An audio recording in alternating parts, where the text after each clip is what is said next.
Nigeria. In other words, the only media that have been consistent speaking against the bad government and for the purpose for reformers. In other words,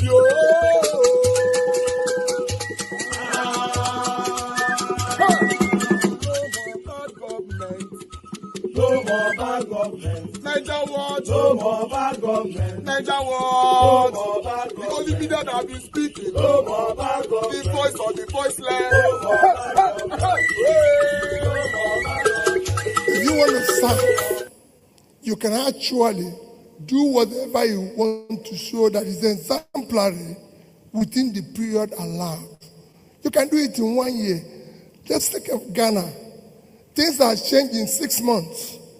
So you don't need to be there for eternity. And there's so many competent leaders in Africa. If the term is 2 years, serve 2 years and go. Another person will come and continue for, once you show an exemplary life or direction, nobody can change it. Thank you. Thank you, Worobi. I know that the best is done when you are young, ideal, and vibrant and dynamic. When you are kuje, then you don't have the best. And but some people believe that unless they are there, nobody else. They will even tell you that they haven't got anybody else. And I believe that is a sin against God. Because if God takes you away, which God can do anytime, then somebody else will come. And that somebody else may do better or may do worse. I don't say it will do better. He may do better, he may do worse. But somebody else will come. Thank you, Baba. Maybe, Charlotte, before I come to you, I'm told that Governor Peter Obi would like to say a few words. I know they're killing me with time, but he's spoken a lot about integrity in leadership. So I'd love for us to give... I'll come to your question. But this issue of opposition winning, ensuring or giving indication of credibility of election, I think it's also part of what we get from our friends and development partners from the West. My friend Bush Jr., I think he's 43rd president of America. I think he's 43rd. Who will still remain friends anytime I go to America and I have a call on him. So my daughter contested election as senator, and she lost. And when I saw him, I told him, I said, oh, my daughter contested election as a senator, and she lost. He said that the election must be credible. Now,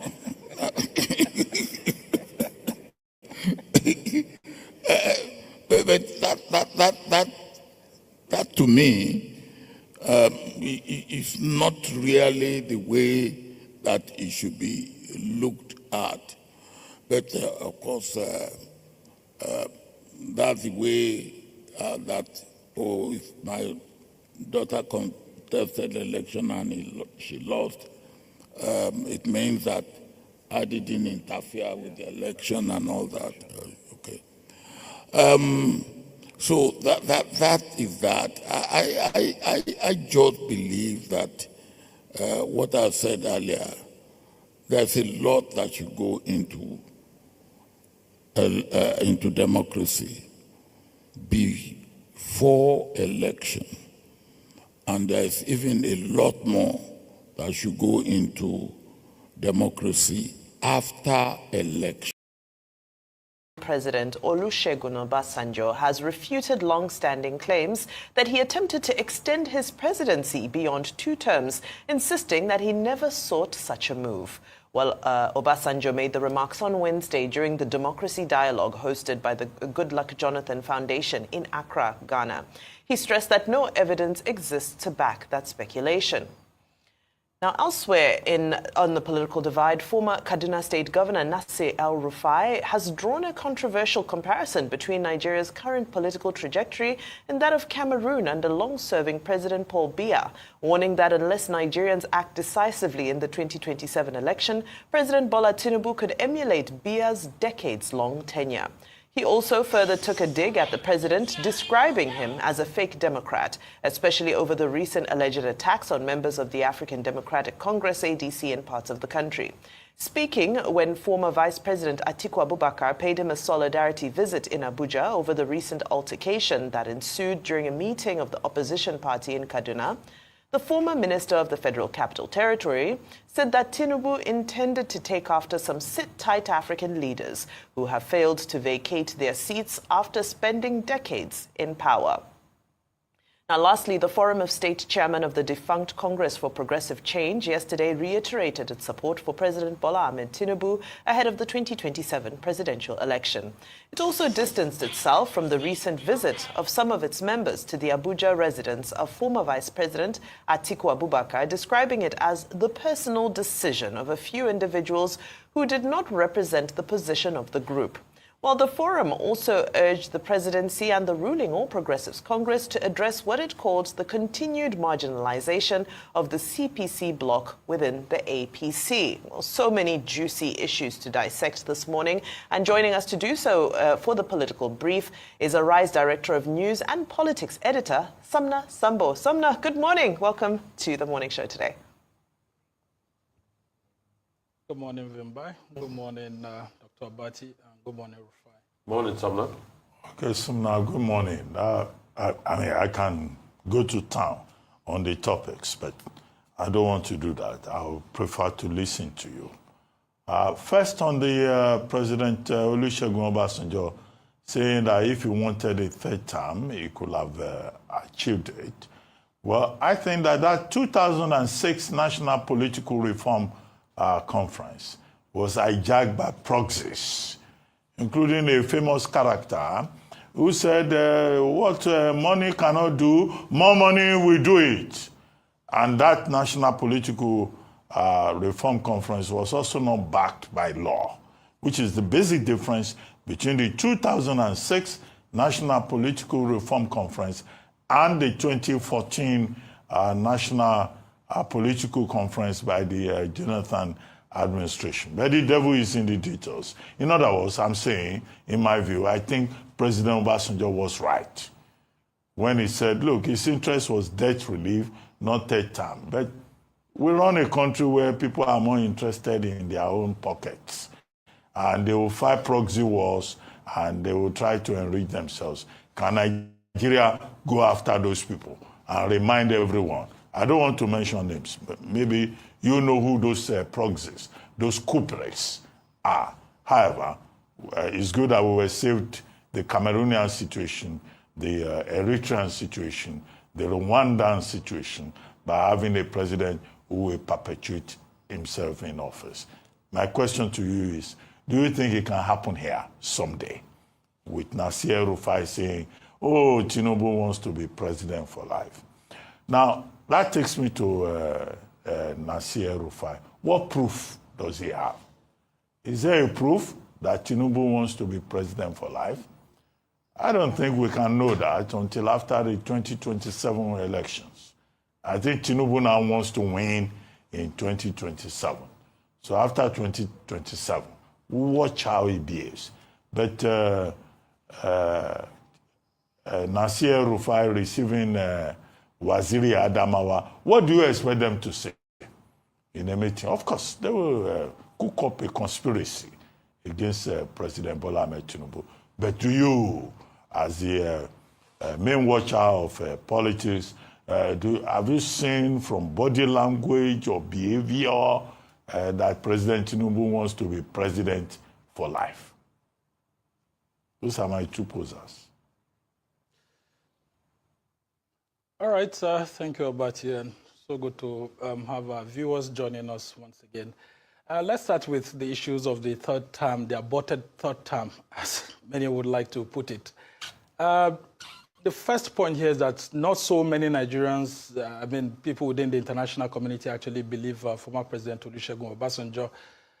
Because, some of the things that led up to that event that happened, that culminated on May 16, 2006, being defeated at the floor of the Senate chaired by then Senate President Kenny Namani, showed that there was a deliberate attempt, actually, at trying to see how Obasanjo could actually get a sort of tenure elongation.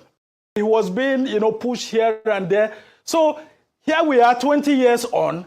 Tinubu is president, El-Rufai is in opposition, Atiku is in opposition, and Tinubu is trying to pay them back. So my suspicion is that it is what is happening at the National Assembly that's making El-Rufai to feel this way, that the National Assembly under President Bola Tinubu seems to have been totally hijacked, and everybody seems to be kowtowing to what President Tinubu wants. And so from their own thinking, if the National Assembly doesn't seem to be standing on behalf of the people, and it's looking like an extension of the executive branch of government, then of course President Tinubu has a further ambition. But President Tinubu is entitled to a second term, and he's not in his second term that will start, saying all of this. So I just want to say that Nigerians should be very careful of some of the things that they hear from the opposition. All right. Because we don't have enough proof. I want to... but my suspicion is that it is coming from this angle, actually. Let's get deeper into some of those allegations, Sumner. Because he went further to say that Nadeko was fake. Everything that President Tinubu did for Nadeko and, as he posed to be a Democrat was fake in that statement. He spoke very strongly. And then he also spoke about political thuggery. So he's saying that, if the political thuggery that he's experiencing continues, then there's only one direction we're going in. My question to you is, if you look at the ingredients that are available currently, on the ground in the political climate, especially compare them to an era where reportedly, or shall I say allegedly, former President Olusegun Obasanjo is said to have if based on reports, he's said to have had the power, if he wanted to possibly have been able to manipulate the system for a third term. If we're to put everything in context, right? Let's now move that conversation to where we are now. Given the ingredients and the climate, if somebody decided to behave in an undemocratic way, are the ingredients for the recipe all available for such a person to behave in that way? Vimba, very good question there. All the ingredients are actually there. Talk about the National Assembly. What President Tinubu and his APC could not get through the ballots, they've gotten through, the manipulation of the system. That's why you see that the APC has got close to two-thirds, if not, going to be more than two-thirds when the National Assembly resumes. I can tell you that the Nigerian people will not allow that to happen. But yes, those opportunities are there, and most times Nigerian leaders always feel that when they get into their second term, it's too short. Okay. And that's why we keep saying, once you get into power, start your reforms on time. Okay. President Obasanjo, Tinubu at the moment hasn't done his restructuring reforms. And that's why a whole lot of people may be suspecting that if he does get into second term, he will want to do those reforms that may tilt towards the third term.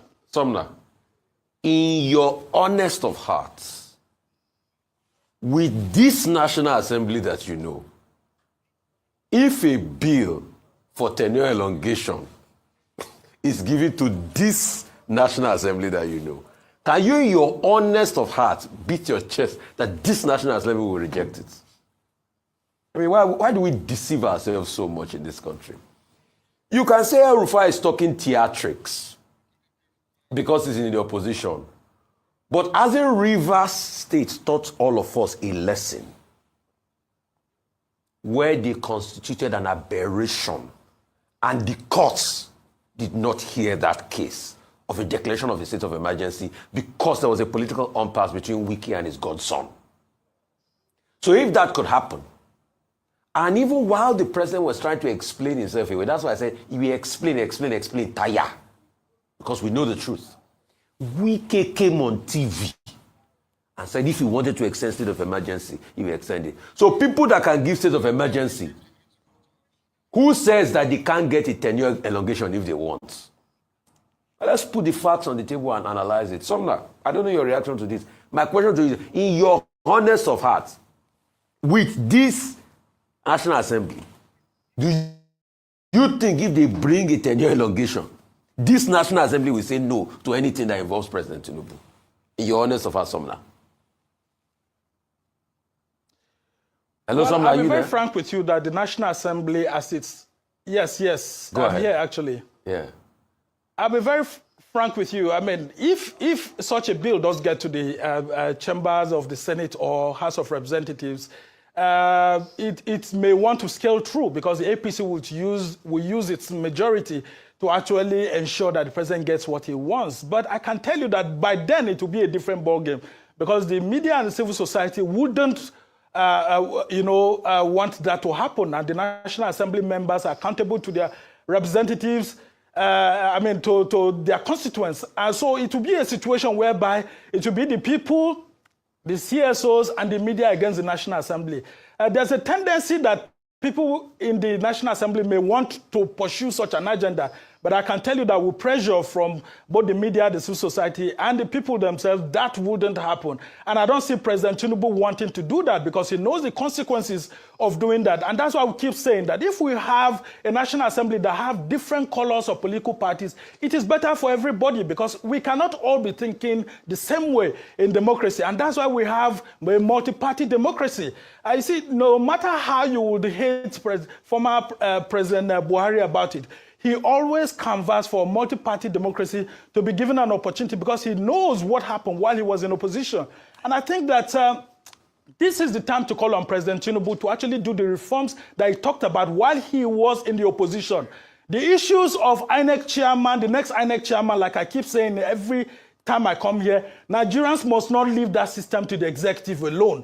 Let's have an idea on who the next INEC chairman is. We should have enough time to debate the good and the bad aspect of the person. Okay. And then, of course, let's look at other reforms, the issues of restructuring. Why has President Tinubu and his APC not do all the restructuring that they promised? The Erufai committee that was set up by the APC and all the reforms that they proposed, it hasn't been done. So maybe these are the sum total of the things that are making Erufai, Atiku, and all others saying that. Thank you very much. It's clear that we're pointing towards... if they will give me on the money. Good morning, Ruben. Morning, sir. Well, very quickly, the Goodluck Ebele Jonathan Foundation just returned from electoral reform, along with other institutions who are involved in that group. The second question is, what next after Professor Yakub Mahmood, whose tenure is ending at the end of this month? What kind of INEC chairman would you like to see?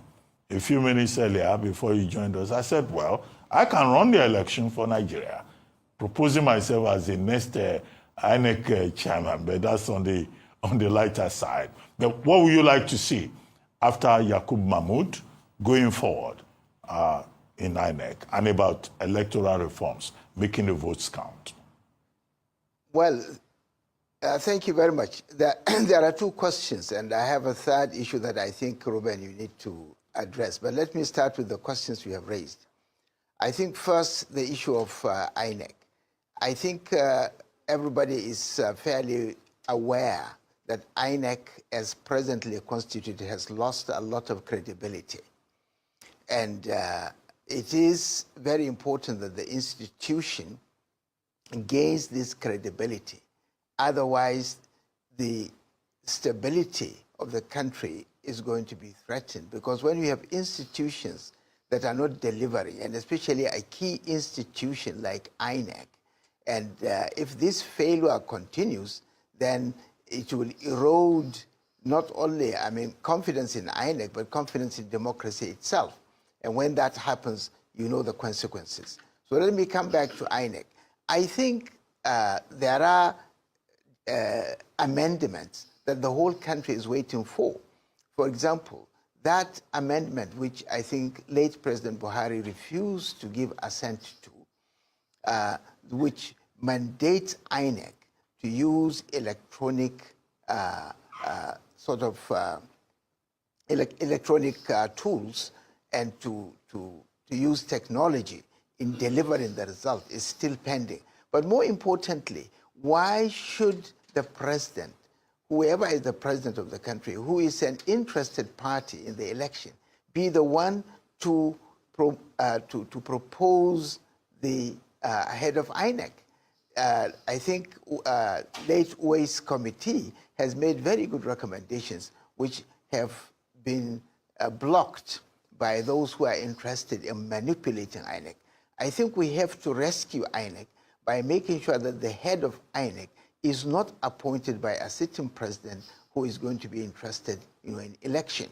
So there are a number of things that needs to be done. I'm not sure there is sufficient time for us to raise that, but I think the key issues are two.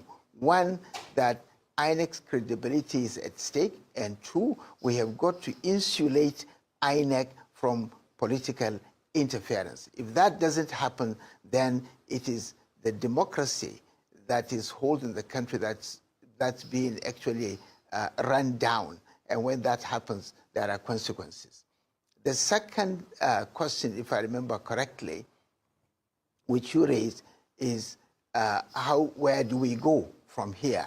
I mean, considering what former President Jonathan said.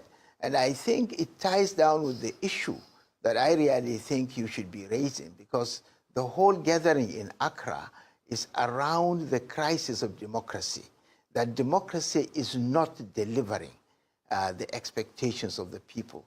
And in Nigeria, if you take the statistics from 1999 to date, that's about 25 years. If you take the indices of development, whether you are taking the paternal and maternal mortality rates, or if you are taking the GDP, the growth in the economy, if you are taking all the indices of development that you take, you will see that from 1999 to date, we have been going down the drain. In fact, the GDP for this year is said to be much lower, actually about less than half of what it was in 1960. In other words, this country, under this democracy, is actually going down the drain. And it is time to really ask, of what use, of what benefit is democracy if it cannot really deliver? Is democracy made for the people or people for democracy? If democracy is supposed to serve society, then it has failed in Nigeria. And it is time to start thinking of how do we really bring about a system that can work for us. I watched the debate from beginning to the end, and I was saddened by the fact that the elite that gathered there could not think out of the a box of Western frame of thinking. In other words, they were all, and especially the guest speaker himself, he was going round and round while admitting the failure of democracy. He was still saying that we should stick to democracy. And that doesn't make sense. I mean, you have admitted that this system has failed to deliver. And you are saying that we should still hang on to it. Dr. Bugaje, yes? You're making some very apt points there, and I hope we'd have enough time to unpack, some of the very salient points that you've raised. Now, I'd like to begin with sort of bringing the conversation back to INEC, and then hopefully, if there's time, you can, kind of further unpack some of the statements you were making. But, Dr. Abati alluded to the fact that we're coming to the end of the tenure of the current gentleman at the helm of a that this country is going down the drain, and we're still talking about zoning. For goodness sake, what we require are competent Nigerians, and there is no zone in this country that does not have competent Nigeria. Because we do not prioritize competence, that's why we are stuck with this stupidity of zoning. I think we have to get out of this frame of mind and start really dealing with the issues. Dr. Bugaje, if the next INEC chairman were to come from the Southwest, you wouldn't have a problem with that? I wouldn't have, so long as he's competent. Okay. I wouldn't have any problem with anybody coming from anywhere, so long as he's competent. But you see, that also speaks to my first point. I don't think the president, and I don't mean this president, any president should have a hand in selecting the INEC chair. That's the point. And that's a fair point to come in, Dr. Bugaje, because I totally agree with you. Sometimes we don't agree on many things, but on that, I think any election that is being, we don't agree on many things, but on that, I think any election that the president... That's good enough. I think any election that the president will participate in, and he will be the one to bring in who will be the INEC chair, I think is a sham election. It's just like a football club. I support Chelsea Football Club. It's just like Chelsea Football Club bringing the referee that will ref a match against Manchester United. That's what it feels like. I want to bring something to your attention. There's a Vanguard article on the 7th of September that says, bumpy road to 2024, politicians plot to rig INEC infiltrated and Tinubu shops for Yakubu's successor. The article talked about how politicians are plotting to rig. They said that they will print multiple serials of Form EC8A, B, and C forms. That's the election entry form, the result entry form, that they're going to ring through that method. They also said that they are orchestrating somebody that will emerge as the INEC chair that will work in their favor. They also talked about polling units and the likes and what will happen there. They're also talking about the alleged manipulation of the ongoing registration. How they are going to use this ongoing registration process to rig. They're also talking about, shopping for a suitable person that will replace the current INEC chief. It's an extensive article that I want a lot of Nigerians to read. What are you saying about that? Because they've already revealed some very key secrets. That's what the Vanguard has revealed. The article again is bumpy road to 2027 election. Politicians plot to rig INEC infiltrated Tinubu shops for Yakubu's successor. Okay, I haven't read the article, but I've read a number of postings making either reference to the article or making similar points independently. And it speaks to the worries and concerns of Nigerians in the way. Now, this can only be resolved by use of technology. Technology has the capacity to do that. But the law that enables or mandates INEC to do that is still pending. And this is something that does not need a constitutional amendment. This is something that can be done in the next 1, 2, 3 weeks if the president or if there is sufficient pressure from the public that this has to be done. So we have a way to do these things, to correct these things, but the political will to do it is not there. What does it take to push the president and those who are in the National Assembly who have the responsibility to do that is the pressure from the public. And this is part of the role that you as journalists need to do, clarifying, indicating the consequences, and then for the civil society to mobilize so that people can put pressure. This is how democracy is supposed to function. And there are consequences. If people rise to on a particular point, and those in power refuse to listen to the people, there are ways people can also react. We have seen what has happened in Nepal. We have seen what is brewing and coming up, time and time again in Kenya. And there are other ways that other societies can react. Okay. Babies already. Even here at Arise. Well, all right. Congratulations, Ayo Mairo Essie. Well, good morning to you, viewers. Let's begin what's trending in Accra, Ghana, where Nigeria's former president, Goodluck Jonathan, declared that any leader who fails to perform should be voted out of office if proper elections are conducted. the former president, was speaking at the 2025 Goodluck Jonathan Foundation Democracy Dialogue. He warned that democracy in Africa is going through a period of strain and risks collapse unless stakeholders come together to rethink and reform it. He described electoral manipulation as one of the biggest threats to democracy across the continent. The problem in Africa is our electoral system. People manipulate the elections to be there by all means. If we are doing proper elections and if you are not doing well, people will vote you out. We may not even ask these questions. Because those who are not doing well, the population will vote them out.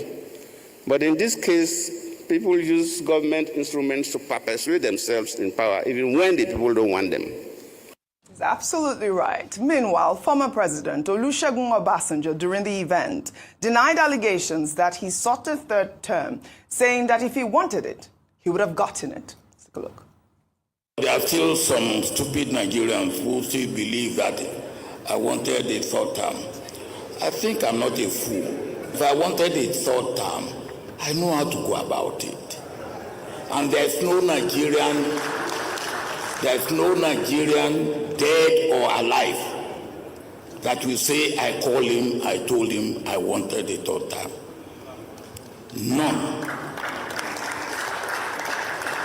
And I keep telling them that, look, if I wanted to get debt relief, which is more difficult than getting a third term, and I got it. If I wanted a third term, I would have got it. But some people believe that unless they are there, nobody else. They will even tell you that they haven't got anybody else. And I believe that that is a sin against God. Wow. Let me take some reactions. This person wrote on X, it's comments like this that really makes one wonder. Obasanjo is telling us to our face that the entire institution of state could not stop his personal whim, even when it violated the Constitution. Does he imply that even the incumbent can attain that goal if he wants it? I mean, that's a pertinent question, because I saw El Rufai saying something about Tinubu wants to remain in power. Let me take another tweet. This person wrote on X, I saw a post about Obasanjo talking about his third-term bid and saying he'll have gotten it if he wanted. But I remember 2006 differently. The infamous third-term agenda was put before the National Assembly as part of a constitutional amendment to extend presidential and gubernatorial terms for 2 to 3. When it came up in the Senate under Ken Nnamani's leadership, the proposal was flatly rejected. Civil society groups, religious leaders, student unions, and ordinary Nigerians had already reasoned against it. The fear was clear. A third term could drag Nigeria back into sit-tight dictatorship and block the principle of power rotation. Even Obasanjo's close allies abandoned him when they saw the tide. In the end, the Senate threw it out, and with it went any chance of tenure elongation. It was a victory for democracy. It proved that at least once our institutions stood firm against presidential pressure. I mean, that happened, Dr. Abati. Correct me if I am wrong. Okay, see, one of the things that President Obasanjo said at that Goodluck Jonathan Foundation program in Ghana was that, look, the government of the people is the government of the people. He rejected the idea of, having a government of the majority, because he was also, some of the other things he said, asking for inclusion, asking for participatory democracy. In fact, he also gave that popular proverb that the problem with democracy in Africa is the practice of democracy, and that the insect that is dealing with democracy in Africa is the insect that is inside the democracy, the practice of it. So Baba also repeated that. But the controversial part of it that came out was not what he said about, electoral reform accountability, but what he said about third term. However, I argued earlier this morning that President Obasanjo threw a challenge that he was not involved in the third term gambit. that National Political Reform Conference of 2006 was to deal with substantial issues about the arrangement of Nigeria, about resource allocation and all that. But it was aborted on the basis of this this third term thing. In fact, the South-South caucus walked out of that conference, and that conference died, despite the fact that it was not backed by any legislation, any legal framework. However, now he says he was not part of it, so maybe it was a case of proxies. But one person has already come out to say Baba was involved in the third term, Dr. Usman Bugaje, who was on this program this morning. And he says he has evidence. So he has taken up President Obasanjo's challenge to say that no, President Obasanjo was involved in it. And I reminded Dr. Bugaje that he should wait for President Obasanjo's response. That evidence that he has, he will have to provide it. However, what is important is the role of the people in all of this. One of the gentlemen that you quoted said the people of Nigeria resisted it. And I think, to go back to the point about democracy being about the people, if the people don't want something, they will say they don't want it. And I recall that whether it was by proxy or by official sanctioning, Nigerian people rose and spoke in unison, media, civil society, that we don't want third term. Nigeria is not Rwanda. Nigeria is not Eritrea. Nigeria is not Uganda. Nigeria is not, I think, Zimbabwe. You people also try something in Zimbabwe. Nigeria is not all of these countries. Mugabe did indefinite term. Is it indefinite? We currently have two terms. All these but they're African lobbying for a countries third. where they review the constitution to extend limits. Correct. The most recent one is Chad. The Nigerian people say we want democracy. So this summon boom of that democracy dialogue in Accra, whether it was President Obasanjo or it was the guest lecturer, Bishop Kuka, or it was President Jonathan himself, or President Mahama, or Dr. Ture of the ECOWAS Commission, is that democracy must work in Africa. Fantastic. Democracy is in retreat. The voice of the people must be heard. Electoral reforms must be allowed. And we, the people, must be the one who determine what our future will be. So in 2027, I hope people are listening. Because this is not just talk shop. It's about people listening and taking action. We thank God that tenure elongation did not happen in Nigeria. It must not happen here. It must not happen at all. I was speaking about the speakers at that lecture, the Bishop of Sokoto Diocese, Matthew Hassan Kuka, in his remarks during the Goodluck Jonathan Democracy Dialogue, advised Nigerians not to be deceived by what seems like quarrels between politicians. He explained that these feuds always end behind closed doors, where the politicians close ranks to share the nation's wealth. Let's take a look. It's not so much the quarrels that politicians engage in. In fact, many ordinary Nigerians, including myself, continue to encourage our people. Please, when you see these politicians fighting, even if they are throwing chairs among themselves in parliament, don't kill yourself, because they will still close the door and distribute the money of state among themselves. In that area, there is no fight. So very often, many of us jump into thinking that, these politicians don't like themselves. No, they like themselves. Even armed robbers have common interests. So let's measure our enthusiasm, because very often we think that democracy is about to fall because our people are always fighting. Armed robbers have common interests. You know how we say it? Don't die in their war. Rufi, you see me, I like empirical wavulence. I'm a wavulence person. Baba Basojo, he said he didn't want to Baba, now this country we did, you want time, God did not give you. That's just it. Because there were many countries. You forget he was fighting Atiku Abubakar then. One of the biggest problems then was that he had too many people he was fighting. And that's why some people in his own party against him.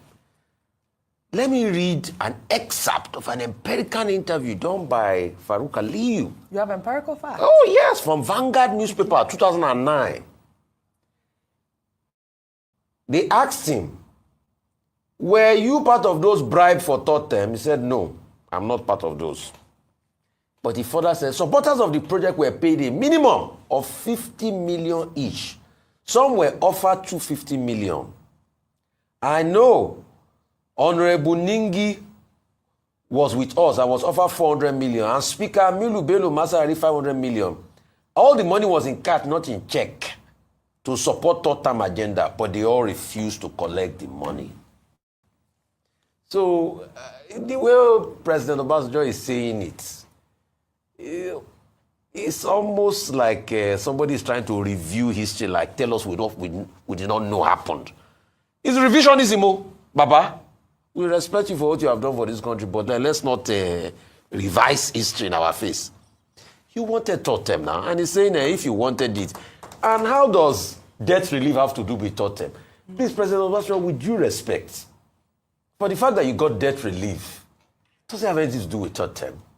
That if you could got debt relief, you'll have gotten third term. There was a global zeitgeist to forgive Africa and other nations that were debt-ridden their debts at that point in time. There was a global zeitgeist because they felt it was going to reset this economy. But the debts they forgave those countries then, they've gone and taken more basic, people like Nigeria. So with due respect, don't revise history for us. All right. The move was there. Bugaji has confirmed it. Many more people will come out and confirm. And which politician, if he said he truly wanted, if he wanted to get it, he would have get it. Which politician will see opportunity and not take it? And that's why we are crying. Because as a then, at least you had the National Assembly that was, firm, and because he had a lot of fire. With this National Assembly, I asked Somna Sambo, that in this National Assembly that we see, so the National Assembly is it not National Assembly that ratified the state of emergency for its vote? On your mandate, we shall stand. Okay, all right. Well, all right. This National Assembly, I beg. All right, now. Well, let's go to Delta State now, where the Agbaro community is experiencing a rising number of missing children, particularly twins, and is appealing for government intervention. Parents like James Ritter and Vero Lucky, who reported their children missing, claim their efforts to find them have been frustrated by both community elders and the police. A community member, Okemute, stated that since the issue began 5 months ago, 52 children have disappeared, with the police allegedly demanding a 100,000 naira fee to investigate. The community is now urging Governor Sheriff Obowori to help them rescue the missing children. They go for months now, sef. Now inside Copper, go station. They know they do anything. When we even go station, go report, that they said that they even pursue me for inside station, sef. Now 4 children I get Ejime, I call born 211.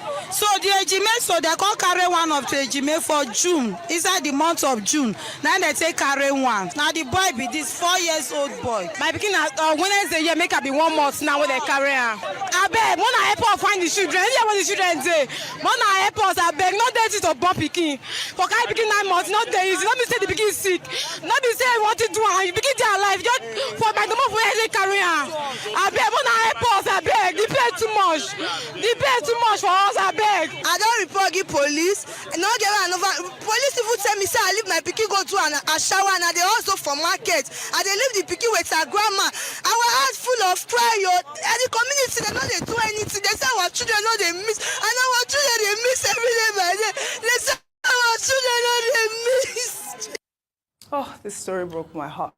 Kudos to you for those videos because you followed this story and you must get your due commendation. Kudos to you. Thank you. For this is your exclusive report. Thank you very much, Mama Buloko, for following up on that story. Now we are urging the governor of Delta State, Sheriff Obowori, to look into their plight. Vimbai.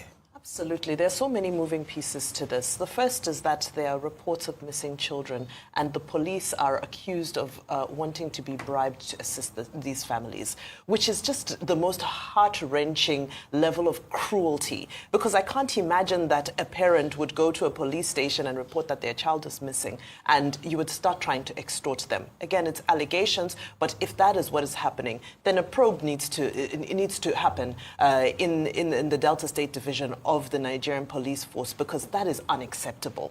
That's number one. Number two is the fact that these women, beyond this report, Oji, this is not making news. It will now make news thanks to that. But the fact that the conversation is not being had, the fact that this type of thing, over 50 children are missing from a community, and we're all carrying on with our lives as if nothing is going on. For me, that's a very high level of concern, especially given the context. If you look at, I don't want to speculate around what may be happening. By God's grace, these children will be found, and they will be in good health, and they'll be reunited. Again, today, we give God Almighty the grace and appreciation that we're alive to be here to flag off the construction of this very important road. I have said it before, and I want to continue to say it, that before the tenure of Mr. President expires, Abuja will be a different thing. Abuja will compete with other known cities of the world. So ours is to encourage our people to make sure that everything Mr. President has outlined has to be concluded through your support. We as agents are here to implement what Mr. President, his vision and his mission, and what the renewed hope agenda has for the people of Nigeria, and in particular, the Federal Capital Territory. So many people have accused us of constructing roads. I said, well, that's one thing good. At least you have identified that something is going on. Now, I've always said, if it is on that basis, and we finish providing the road networks in Abuja, I will leave office. Another person comes and takes up another major area. Abuja would have been a different thing by now. Abuja would have been a different thing by now. You can imagine the roads we are doing if it was done before now. What would have happened?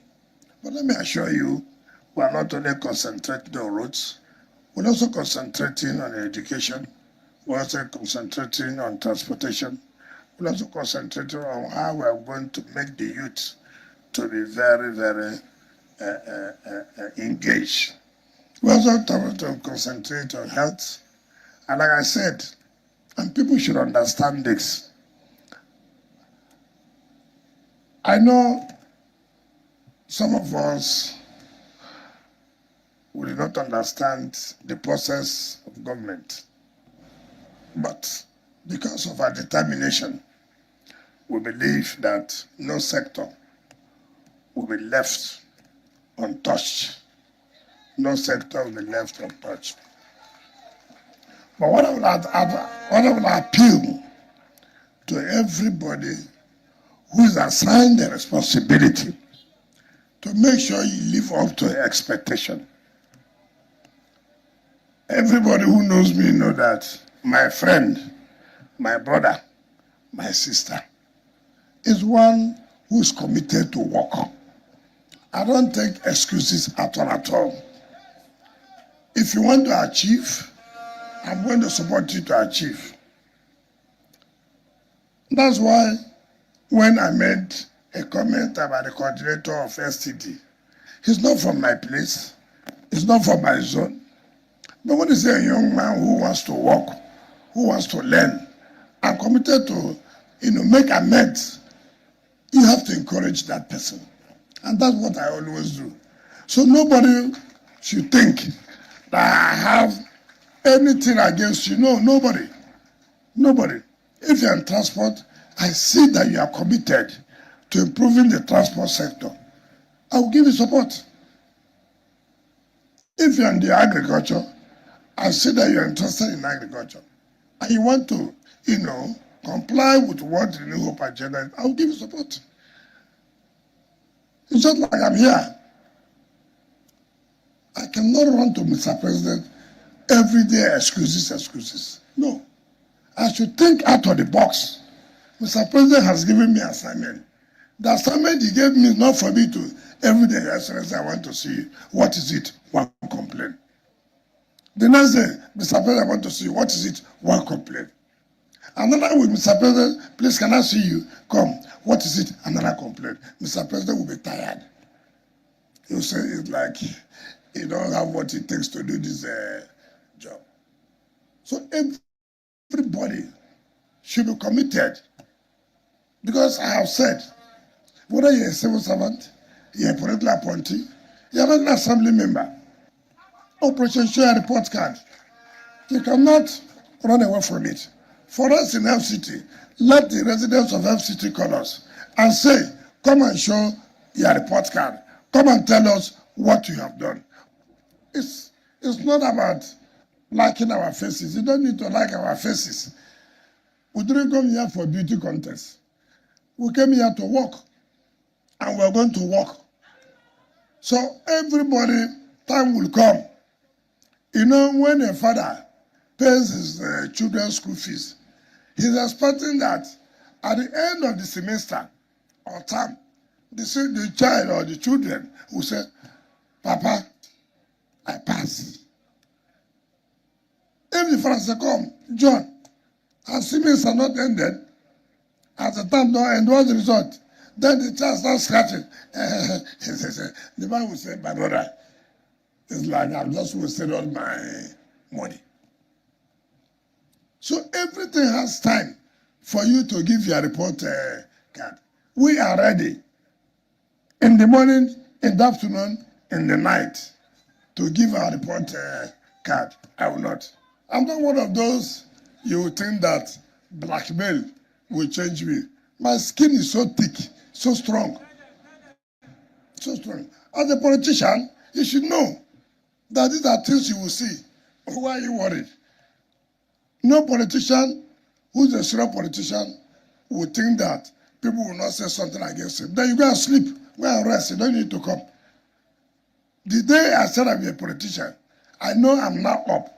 People will ask, people will say all kinds of things. So, for me, say it. The only way I will be worried is that if my appointer is not satisfied with what I was doing, then I'll be worried. But that you go somewhere and just because we are not doing what you want, and then you think by blackmail it will make us to do it, we will not do it. So, civil servants who are here, if you know those are people you're organizing, call them back. Tell them that it's like the two won't work. Because I know it will not work. It will not work. I mean, look at a country where you're a minister and people are signing contracts to the tune of 19-20 billion. And then someone comes and says, oh, you are owing us. I determine what is the priority. I, representing Mr. President, determine what is the priority. You cannot determine for us what's the priority. You cannot. I know what the people need.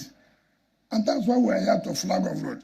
It's not every day you put computer. The other day you put to buy this. The other day you put to buy. That is not the needs of our people. Our people need hospitals. Our people need schools. Our people need good roads. So I have never said I want to be one of those that are liked. No, I don't want anybody to like me.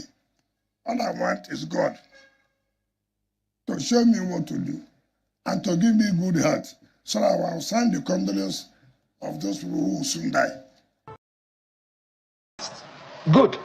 This is where we are now. Good. The State Assembly is saying that. Yes. Ibokete Ibas's 6 months, the spending in those 6 months of the state of emergency should be proved. Yes. Yes. Now, strictly speaking, let me say this to Rivers people and every other state in Nigeria. They should learn from this. When you are disunited in your state, strangers will be brought in to siphon your resources. This unity in Rivers State, this state of emergency was uncalled for. All of them, we are from the same family, political family, whether Wike or Fubara. It was unnecessary. So they should learn, and every other state should learn.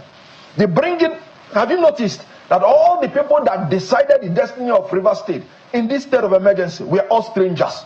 Whether you call them President Tinubu from Lagos or Oshu, as the case may be, or the Senate President, Akpabio from Akwa Ibom, or the House of Representatives Speaker, Tajuddin Abbas from Kaduna State, or the Chief Justice of the Federation from Lagos State, or Ibonga Ikete Akas, or what? From Akwa Ibom. Thank you very much. Now, these people are all alien to Rivers State, and they have come in to siphon the money of Rivers State. Well, that's yet to be proven. Wait, 22 billion naira was budgeted to put CCTV in Rivers State House, in the Rivers State Estate House. Are you trying to see the private part of an ant? What's the meaning of that CCTV? What is it? What do you call it? That's siphoning the money of Rivers State. He should be probed. Accountability, transparency, inclusiveness, and innovation. These are the hallmarks of democracy. Right. He has to be probed. Everyone kobo.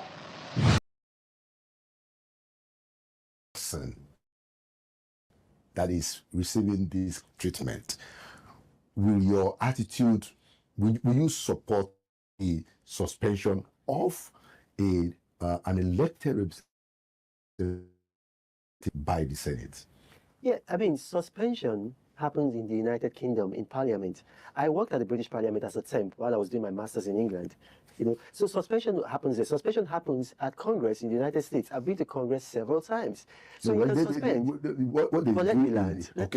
So you can suspend. The issue there is this, is that Natasha Akpoti has a pattern of dishonesty. She's falsely accused me of similar things to what she's accused the Senate President, and she lied against me. Now, if I didn't have a first-class British Airways ticket, of which I had to go and ask British Airways to send to me, proving that I was not in the country on May 6, 2014, when the President Jonathan hosted President Uhuru Kenyatta to a state banquet and also showed my passport with a stamp from U.S. immigration, she would have finished me. My life would have been over. She lied against me, saying that I made sexual advances to her at that event, and I wasn't even in the country. Eventually, I was paid a huge sum as out-of-court settlement. So that is a pattern of dishonesty. Another pattern of dishonesty that we see is when she went for the International Parliamentary Union. She sat on a seat with the label Nigeria and spoke as if she was representing Nigeria. Actually, that seat did not belong to her. That seat belonged to Honorable Kafilat, who had been called to the high table. And then when she saw that that seat was empty, she stealthily went there and sat down. And that was opportunistic. It shows that is how it happens. So if I'm lying, I mean, Natasha is very, very quick at going to court, then she should take me to court. So that shows dishonesty. Now, I don't know what happened between her and the Senate President because I wasn't there. But one thing I know is that Natasha is a liar, a very dishonest human being. Now, in the case of her suspension, look, you've seen situations whereby governors were impeached, or governors, maybe they said they won an election, and then maybe another person was declared, and then they went to court. When they went to court, sometimes they won their case. And when they won their case, after the time, like the 4 years, those governors argued before court and said, no, I'm not going to go because, I mean, this period I was in court. And then the court ruled in their favor. An example is Peter Obi. And that's why in Anambra, they don't have elections with other people. That's why in a state like... Exactly. That's why in some other states, they have off-season elections, like Osho. So the same thing is this. This woman went to court. The case is pending in court. It's sub judice. Now, she cannot say she wants to now come back to the National Assembly when she was the one that took people to court. And she is a very, very, litigious individual. She's in court with the Senate President. She's in court with Nwaboyi. She's in court with 1 or 2 other principal officers. And then she's made allegations against other people. She's accused the Senate President and the former governor, Yahaya Bello of Kogi, of attempting to kill her. She's presented no evidence. These are sexual harassment allegations against the Senate president. She's presented no evidence. She just relies on social media, on people like, what's her name, Obi Ezekwesili. And Obi Ezekwesili herself has serious integrity issues. Very serious integrity issues. So these are people who are trying to project themselves. So look, if you look at the facts of the matter unemotionally, if this was not a mixed-race, light-skinned woman who is pretty and knows how to manipulate people, if this was a man like me, you know, with white beards, and then, you know, like, people like Obi and those, will I say, opportunistic people around that would not take this case the way it is. So we need to focus on what cannot lie. Let us focus on the facts. This woman is a terribly dishonest individual who has taken several cases to court, and the public as well as the National Assembly should allow those court cases play out. And when they play out, whatever the court says should happen, should happen. She should sit at home until the court says that the case has been adjudicated upon. We used to do on the states, I would say the result was tampered with by the electoral officer, by the PO. And when he got to the collation center officer accepted it. Instead of saying, hold on a minute, where is the BVAS? How many people were accredited in the BVAS? 30. How many total of results is here? 60. That is cancellation immediately. Automatic cancellation. And let me tell you the good news. In 80% of the polling units we reviewed, here on your screen, the results were correct. The people did not tamper. It's only about 20% of the evil ones in INEC, those people that do this damage. They're about 10 to 15%, sometimes 20 in some states. The results are tampered with, and it alters the results. So that is why I'm saying that the 80% of the people, most times, will not agree because they don't want their name tainted. Now that we've started the naming and shaming from the Athena Center, I saw them in Edo, some refusing to sign their name, so they will publish my name because they don't want their names published.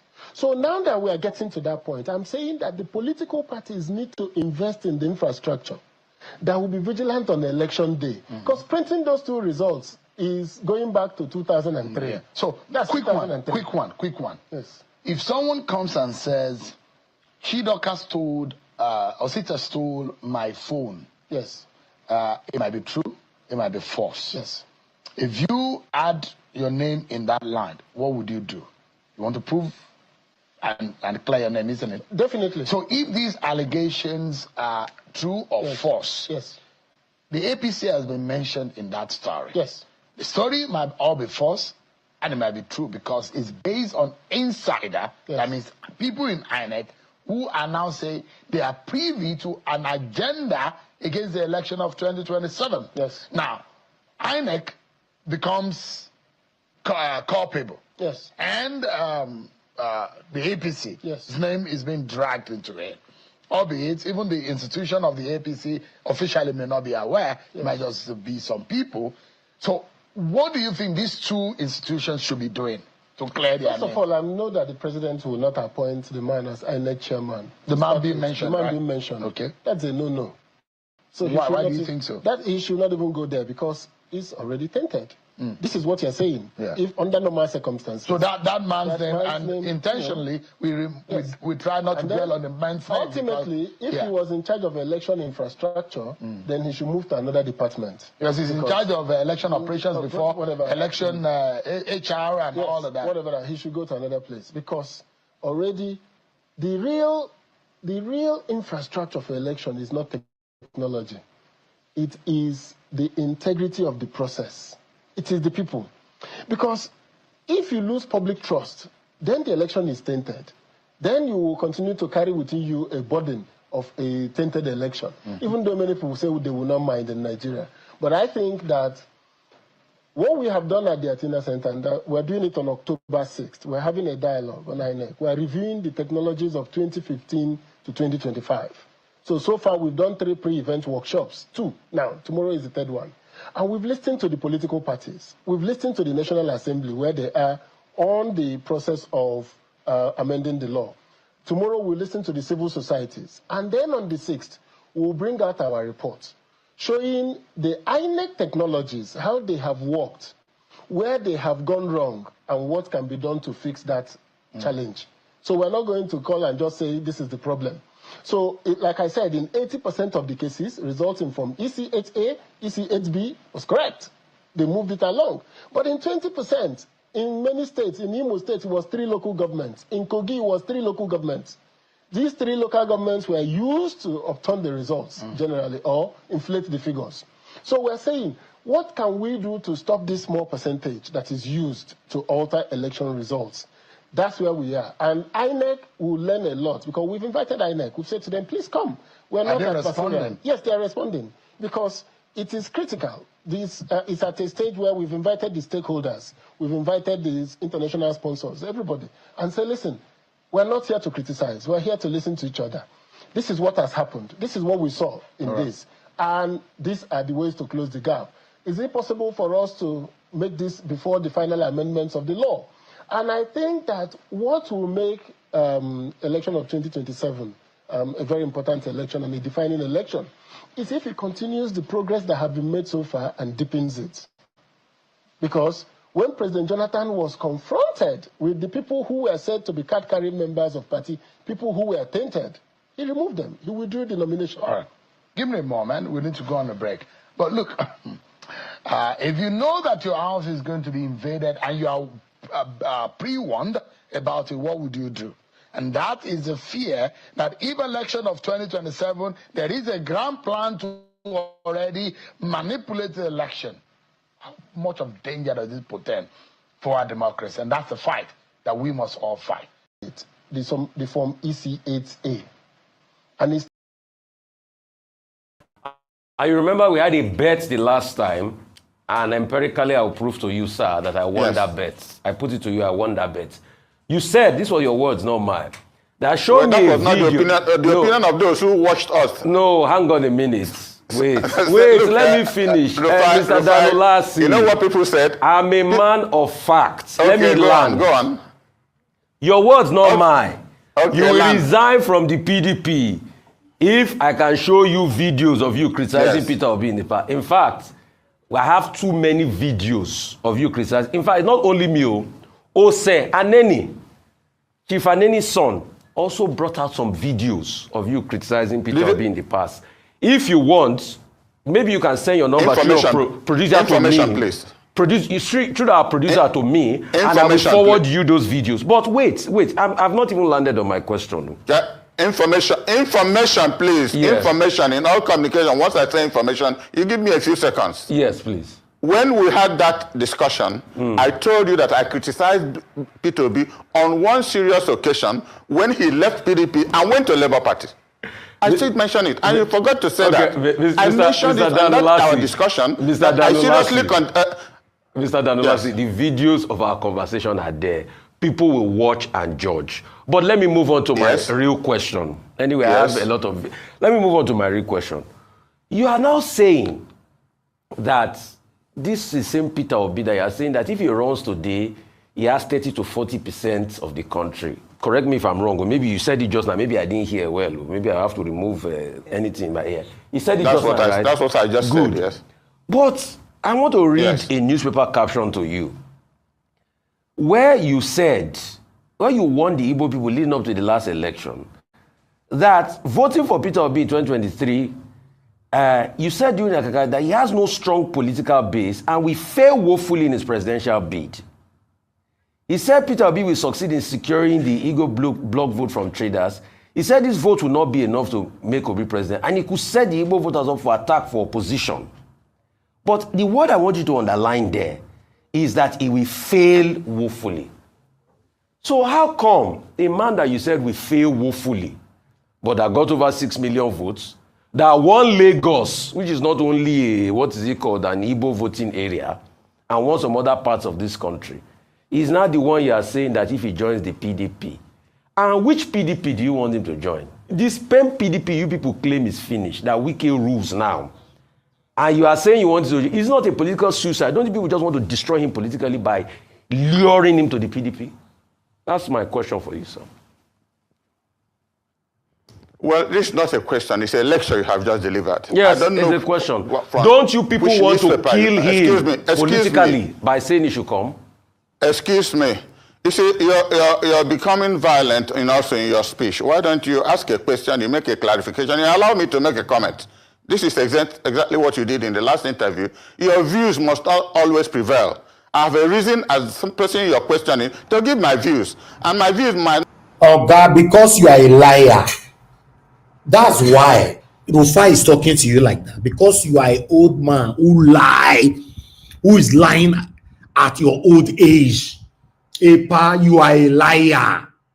A consecrated liar.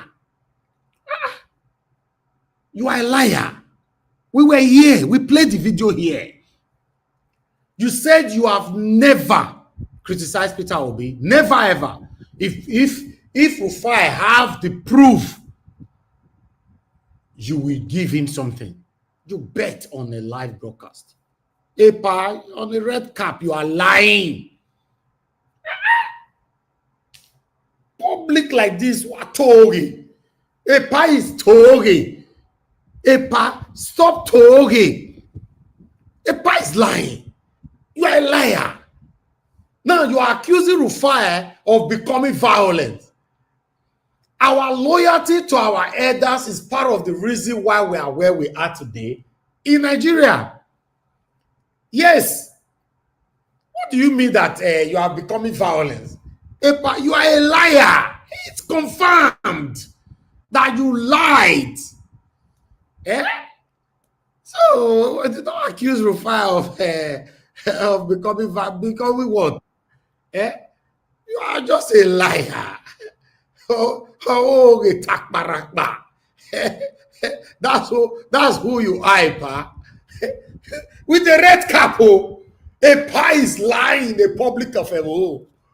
A pie is just Tory in the public. And he said, we are becoming violent. In what way? Almost all our elders have failed us. This man is a pathetic liar. In the public, is lying. Let's hear more of the lies. Let's hear this. In the last interview, your views must always prevail. I have a reason as some person you're questioning to give my views. And my views might not always be correct. That's why I'm a human person. What I said in that interview you're making reference to is that Igbo votes alone will not make Peter be president. And I would not have to make a presentation as if an Igbo man running for president. He's running for president. Epa, you are still lying. Epa, why are you using more lies to cover your lie? You are a liar, not allegedly. Fact, you are a liar. Epa, you have been destroying Peter Obi tele. Till today, we've done our research to find out what Peter Obi have done to you. We don't see anyone. You are not lying now that you said only Igbo people's vote will not be. Epa, you are a liar. Epa la Tory. This Epa is Owogi. They see. So people they lie with red cap. This is my first time seeing this. So see, some Epa can lie. See mouth. Just imagine saying that my papa your day here and they lie like this. Just imagine. I'll be ashamed of myself. Epa is just no. Let's hear more lies from Epa. Let's hear more lies. From an Igbo extraction. That was the explanation I was trying to make in that interview. And anybody who comes out to run for presidency of this country does not come out telling us I'm a Yoruba man, I'm an Igbo man, I'm a Fulani man, calling for his people's vote.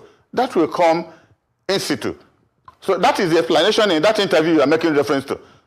So if the paper you are quoting did not represent what I said properly, it's unfortunate. I don't know which paper you are quoting. Epa, it represented everything you said that day. Rufai cannot publicly lie. If Rufai lie, we will call him out.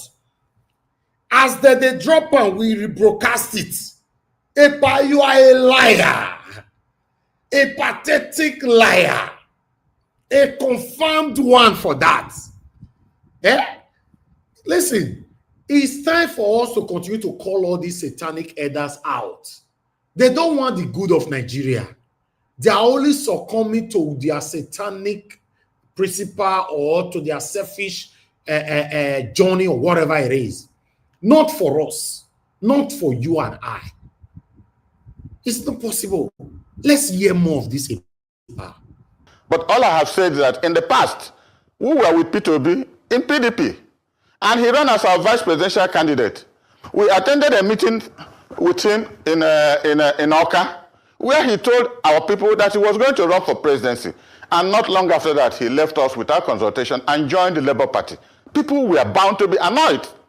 That's what I was saying in my interview. And that involved... Why are you annoyed because you joined Labour Party, Epa? Epa, why?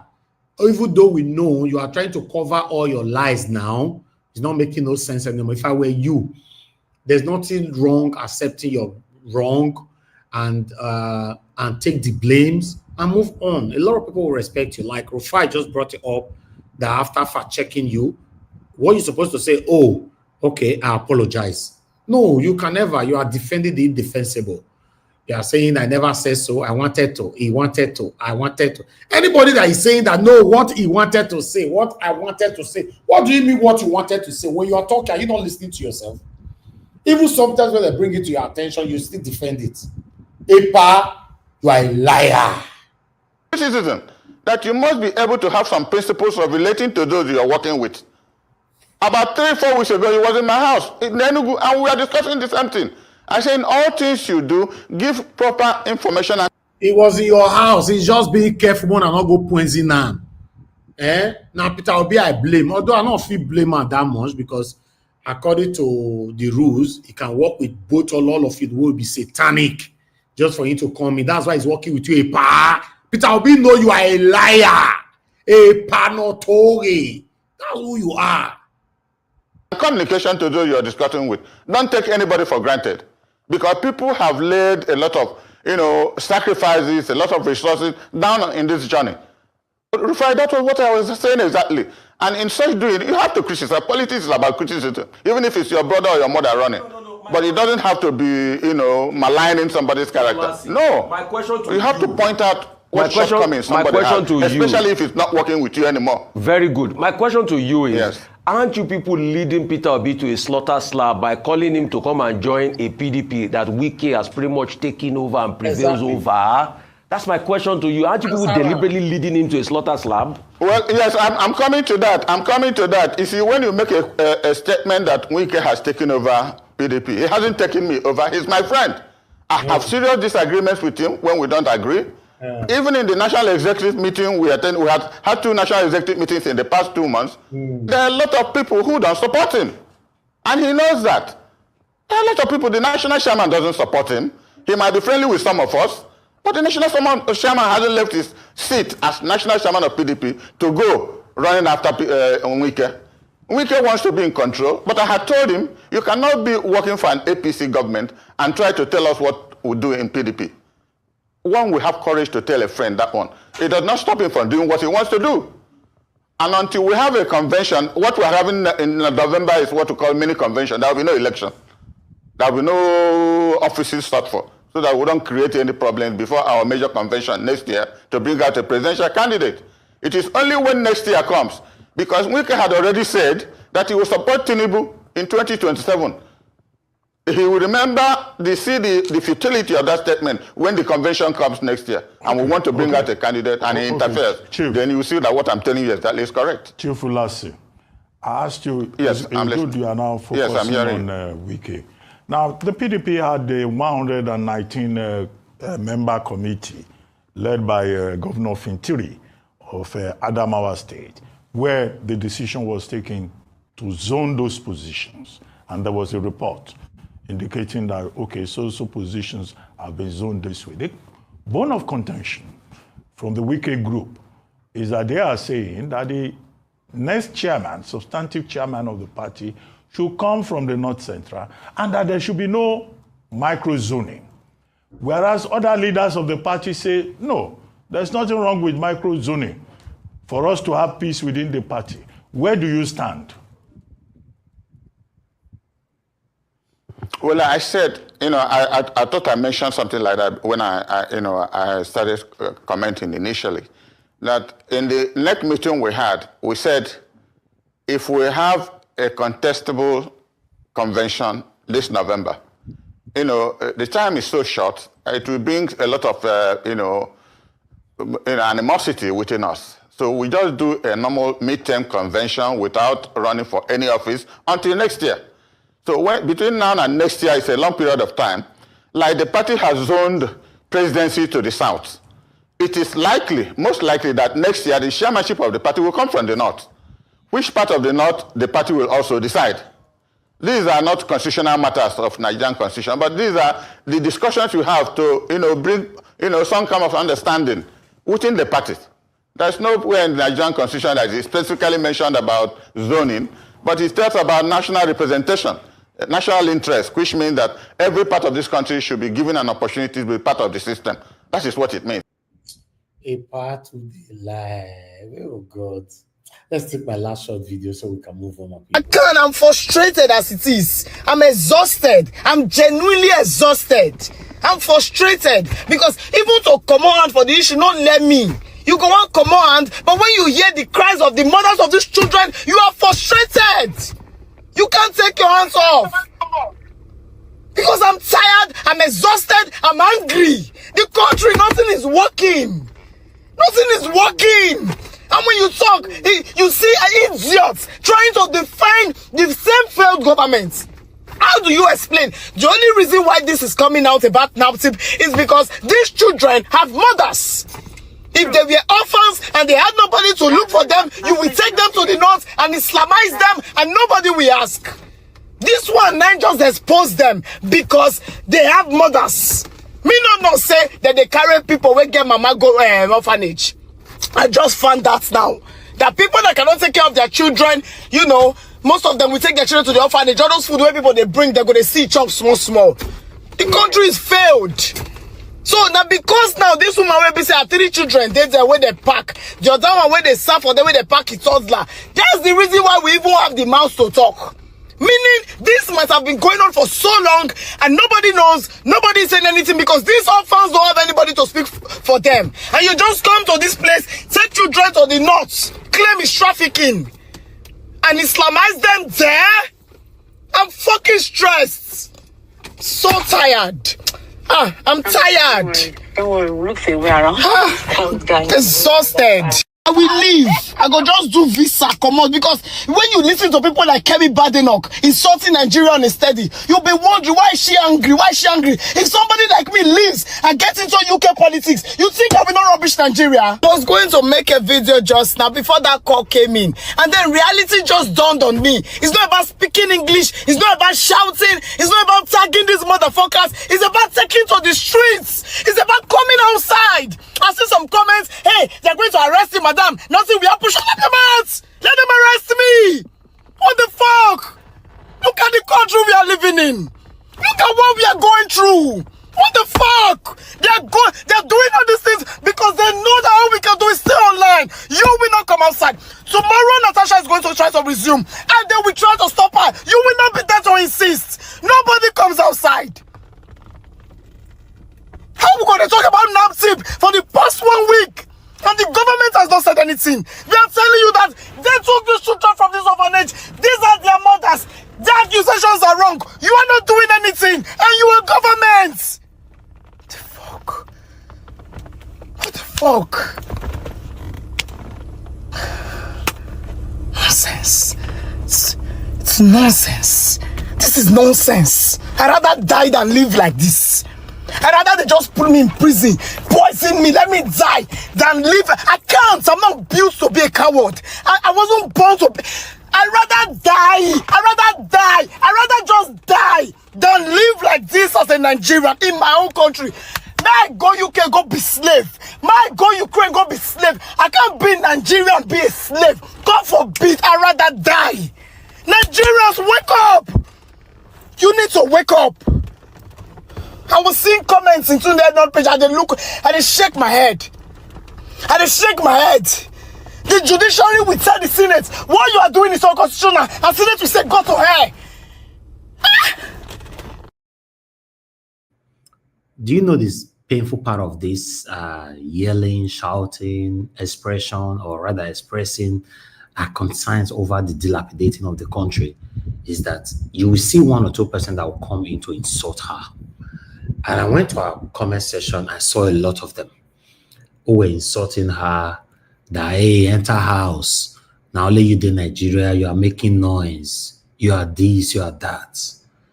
Whereas these people insulting her, they are sick tomorrow.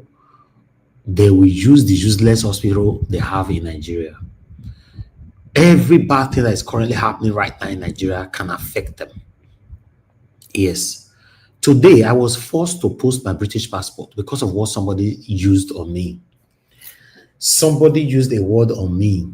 And I said, oh, wow. I checked the person out left to right, and I get to see that this person don't even have a hope at all in his life.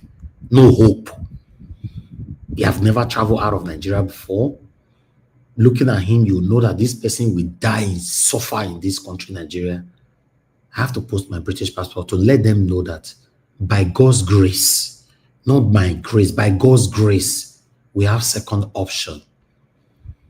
You see the people attacking us, many of them, most of them, the system that they've supported in creating is affecting them as well. But they always come out to attack us. The reason why you don't see more of them on our platform, because they know I will block them on earth and in heaven. I've blocked over 3,000 people on my platform. I don't waste time. I'm not interested how long you've been with me on my platform or who you are. I'll block you on earth and in heaven, because many of you are hypocrites. You already put on a mask, supporting these satanic people that is impoverishing us, but coming here pretentiously that you are supporting Peter Obi. When people are commenting, you'll be commenting on the comment section. When we see you, we'll single you out. We'll block you on earth and in heaven. Simple. If you say, no, we are bragging, go to hell about to ashes, my friend. You don't need to say we're bragging.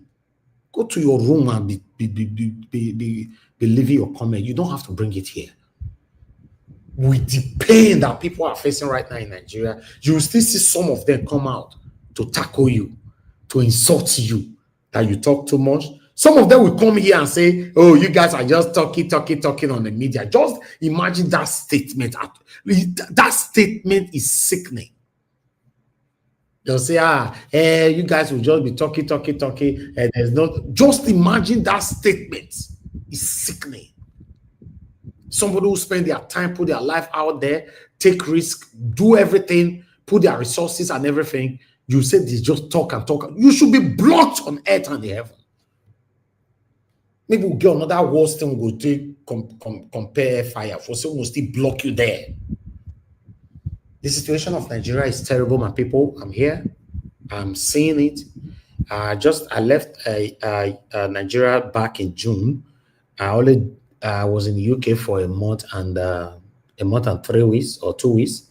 Returning back, it got worse. My people, if you're not strong, don't come this country. Some of you might be asking, I hate strong. Try and first. Just say try and come. May you understand how this country take day. Then you know say this country is finished. You know say it's finished. See my lovely sister Mama P. Although as a dull woman, now so our body they hot. Yes, I will give that credit to ourselves at any time. Go find out. Do your findings.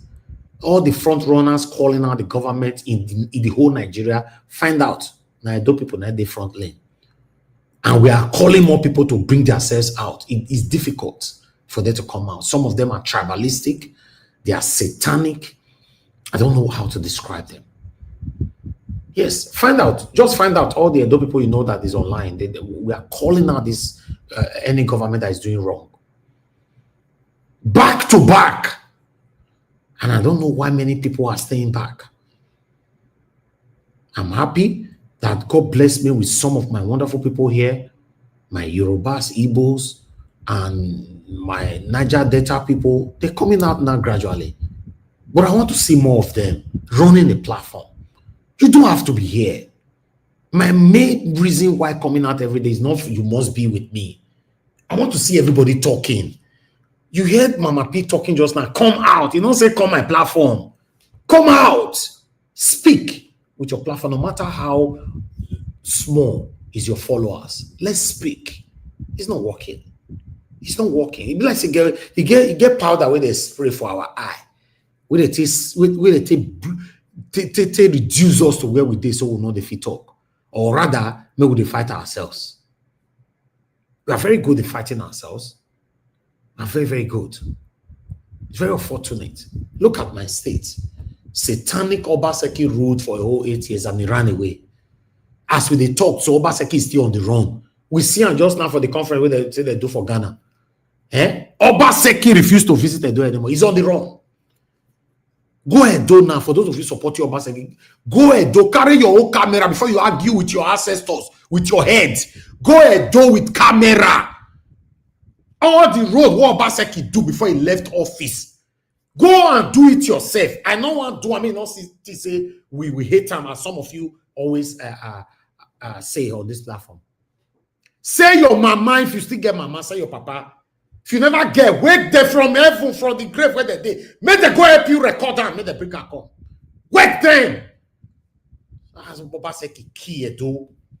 Now the satanic Okpebolo can come. Now that one can sit down on top of her and get the bed. Look where we are, for Christ's sake. When I hear what Bishop Coker talk today, say that those of you fighting for this satanic set of people, they are all friends. And just less than a week ago, I said something that Obaseki placed a call to Okpebolo. He gave a vital advice for Okpebolo, especially, specifically on Tony Kabaka, Shaba, and many others under his cabinet, allegedly, that you must remove them from your cabinet if you want the door to work for you. Within 48 hours, Okpebolo took a decision and he threw them all out. Now, Obaseki plays that call. We have our concrete information. So what do you take that for? The same Obaseki that satanic Okpebolo told us that he wants to probe? Right? Now you can see that they are all satanically satanic. The same Obaseki that he said he wanted to probe, that he now lying or rely on satanic wicked statements, say, no, not probe, but forgive him. Then today, don't enter house. The same way the satanic Obaseki promised us that he will probe satanic Oshomole. Did he? All of them, both you all supporting all of them, all of you are all satanic. You will come to my comment section and be writing rubbish, defending rubbish, absolutely rubbish. Bishop Coker talking today that they are all friends. Evil armed robbers, they are friends. He stylishly defined them, categorized them as armed robbers, Ojibole. They are friends. We'll be fighting here. Hey, Mr. Harris, you hate Obaseki. Hey, Mr. Harris, you hate Okpebolo. Give her a time like that idiot, that mumu that came here the other day that said, Okpebolo is just 8 months in power. I wish we get one hall where all of us they talk like this. As they talk that word, they'll break bottle for your teeth. And because in a comment section, don't first break your teeth first. Ever born nana? Many of them say, hey, if that's a finish, not can Nigeria, not can be. I'm a bio. I spend more Miss Elvis. You. They don't pour you. Miss Elvis. That word break bottle for your head. Hope it's not against YouTube. No. It's not against anything. Okay. Break bottle, break their teeth. Okay. Yeah, idiotic elements. Say can Nigeria. They not bore any of you now. They not bore you. You not get two head. You were the 30 people, you not get two head.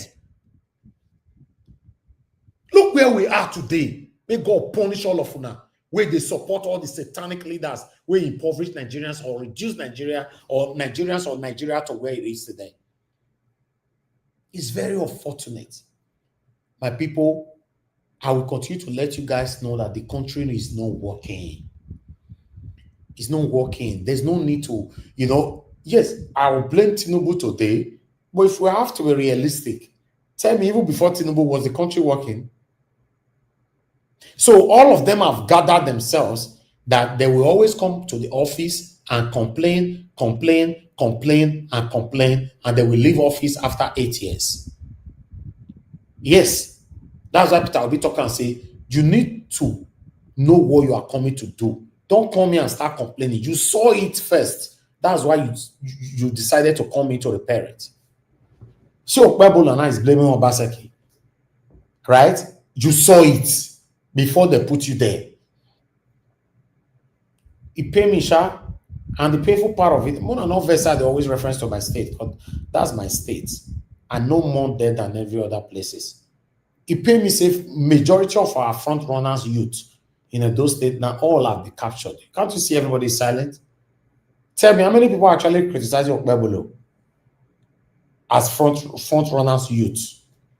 I'm not saying all the youth. I mean, when I mean front runner, you guys know what I mean. How many of them criticizing him? It's very unfortunate. They don't give some of the 5 million, 10 million. Just imagine. It's so painful, man. I told you guys before, when this guy give you money, these guys, if they give you money, you know if you talk again forever. You now start speaking actually. Actually. My people, I don't get hope for Nigeria again, though. My home will be revitalized if they allow Peter Obi to rule. But for any reason they don't allow Peter Obi to rule, I don't get, for me, even as of today, me don't get hope for Nigeria again. No. In fact, I don't even get hope say they go let Peter Obi rule. I'm not saying Peter Obi not go win. Whether they go let him rule. Because the only reason why Peter Obi go win and he must rule by fire by force if the people stand by him. Where's the people? No, tell me, where are they? Where's the people who want to stand beside Peter Obi? Some of them are blaming him, saying that he tell them in the quiet that time. Just imagine. Eh? It's just like somebody telling you that you said you are hungry. Somebody telling you that, no, don't eat for the next 7 days. Don't worry. I'm your leader. I'm just telling you, don't worry, don't eat. You not come back tomorrow that, oh, your wife, your children, everybody died. They'll say, why they die? You say, because our leader, we have respect for him. He said, we will not eat. Does that make sense? People who are blaming Peter Obi left and right. Peter Obi said, he should calm down, you're going to cut. So, the youth for Nepal, now so that they wait for one of their leaders to talk first, if you guys are not ashamed of yourselves. You say now 2027, I think we could talk more when the show I beg. Doing this job is so stressful. It's very, very stressful. If not because of the encouragement for some of you and the love I have for my country. I for the jump, tele. It's so stressful. They can't see some satanic people come on the comment section, they insult us. Abio. Because we put ourselves for here, make one of the insult us. The work is stressful. It's too repetitive. Every blessed day. It's like nobody's listening to us. I really do hope Nigerians wake up someday, but I don't know when. I can't even drive in Lagos freely without my car not being ransacked. Maybe I need to do a video for you guys to understand how I face ransacking every day when I'm going to work. It's crazy, my people. Nigeria is not working. Those of you that support APC, speak truth, I beg. Those of you that support anybody, just speak truth. It doesn't matter. Whoever that is involved, call them out. Call them out. Look at this yeye boy that they call Sheyi Law. Do you know that Sheyi Law have been supporting Tinubu? He have been supporting Tinubu. Then Sheyi Law finally cried out just yesterday for a year. But when he was crying out, he cried out stylishly. He cried out stylishly. Shame not let her mention Tinubu name. You know why he not mention Tinubu name? Because he knows that people like me and you that is fighting for the betterment of the country, we call him out. Sheyi Law that have insulted Peter Obi back to back for Tinubu matter. Sheyi Law that have openly came out to say na Yoruba person go support. The bad government that he's supporting are finally, it don't finally hit him. He come out, he was talking in riddles. He was talking in riddles. I think I should play the video for you guys before we start talking. It was not part of the plan, but it's part of this conversation now. Let's listen to this video, my people. We're gonna hear Sheyi Law, ye faith comedian who they live for London with his wife and children. He's living in London with his wife and children, but supporting bad governance in Nigeria. It's very, very unfortunate where we find ourselves. I can never generalize when I'm calling out people because I have good Yoruba people on my platform. I have good Igbo people on my platform, same good Edo people. Then we have bad Edo people, bad Yoruba people, bad Igbo people, and bad other tribes everywhere. Listen to this.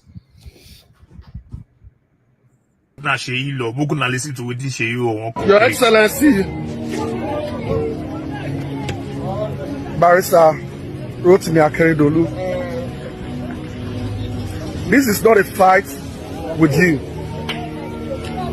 It is just stating the truth. This morning, my mom's younger sister had an accident and they didn't have the right equipment to take care of her at the General Hospital in Ibokoda.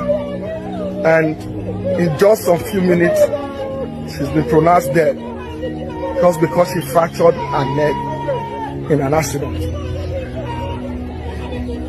Please, let's do the right thing. Osopadek. Una see the bad government where this satanic bastard they support, dog by a mama sister. No good, no equipment to save her. Una see how this life be. I've said this so many times here. Before I will continue with this video, let me quickly reiterate on my continuous statement on this platform. As you can see right there on the screen, a man could become the next victim of the evil he celebrates today. Don't defend evil because it favors you now. It could work against you the next minute. They say we are just wasting our time. We are just talking. Mona, listen. And neck in an accident. Please, let's do the right thing. Osopadek, please. If some certain things never happen to you for this government, you know gonna say you dey stupid. You see this Sheyi Law when they campaign for Tinubu. The reason why I not can call Tinubu name for you because you see a lot of Nigeria go backlash and I make and call the Excellency or whatever Minister of Health. You understand that to do something because now mama auntie all late because of accidents. Now this now Sheyi Law when they be say they move around, they campaign for Tinubu, they do. A lot of people now see the government now don't affect you. Sometimes when you are stupid, you forget that you have families living in this same country. Now, it don't touch you now. You don't come outside, they do my excellency with your face. You they do like, you they cry, they do. It don't touch you. This is the height of stupidity, tribalism. Honestly, this Sheyi Law, they do, see, they talk. Peter Obi, this. Now, the thing don't affect you. Bad governance don't affect you now. You don't come outside, they do, your excellency.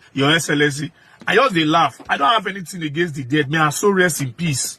But the truth of the matter is not let Nigeria happen to you because if Nigeria happen to you, my dear, you when you support this Nigeria, this government, when you don't want to fight for a betterment of this government, of this country, when the thing go start to the touch you now, we go come here, come mock you now, we come here, come laugh now. We are not mocking the dead.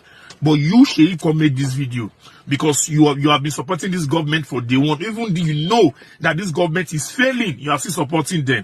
And you expect us to sympathize with you for your stupid face when you place one kind. We'll get sympathy with you. We can never get sympathy with you. This is just the beginning. Those who they support this Tinubu administration, they support this bad leadership. May they continue. Now, so when they come here, we always remember for our stupidity. Una say una see, una believe before say someone like Sheyi Law can ever come out to cry. Una believe him. Let's start talking. Good morning, good afternoon, good evening to every one of you. I appreciate every one of you right there. Mother of all Mommy Diaspora, thank you very much, Mommy. Thanks for always being there for us. I appreciate you always. Thank you, Abu Azi. Thank you, my brother. Thanks for always being there. I appreciate you.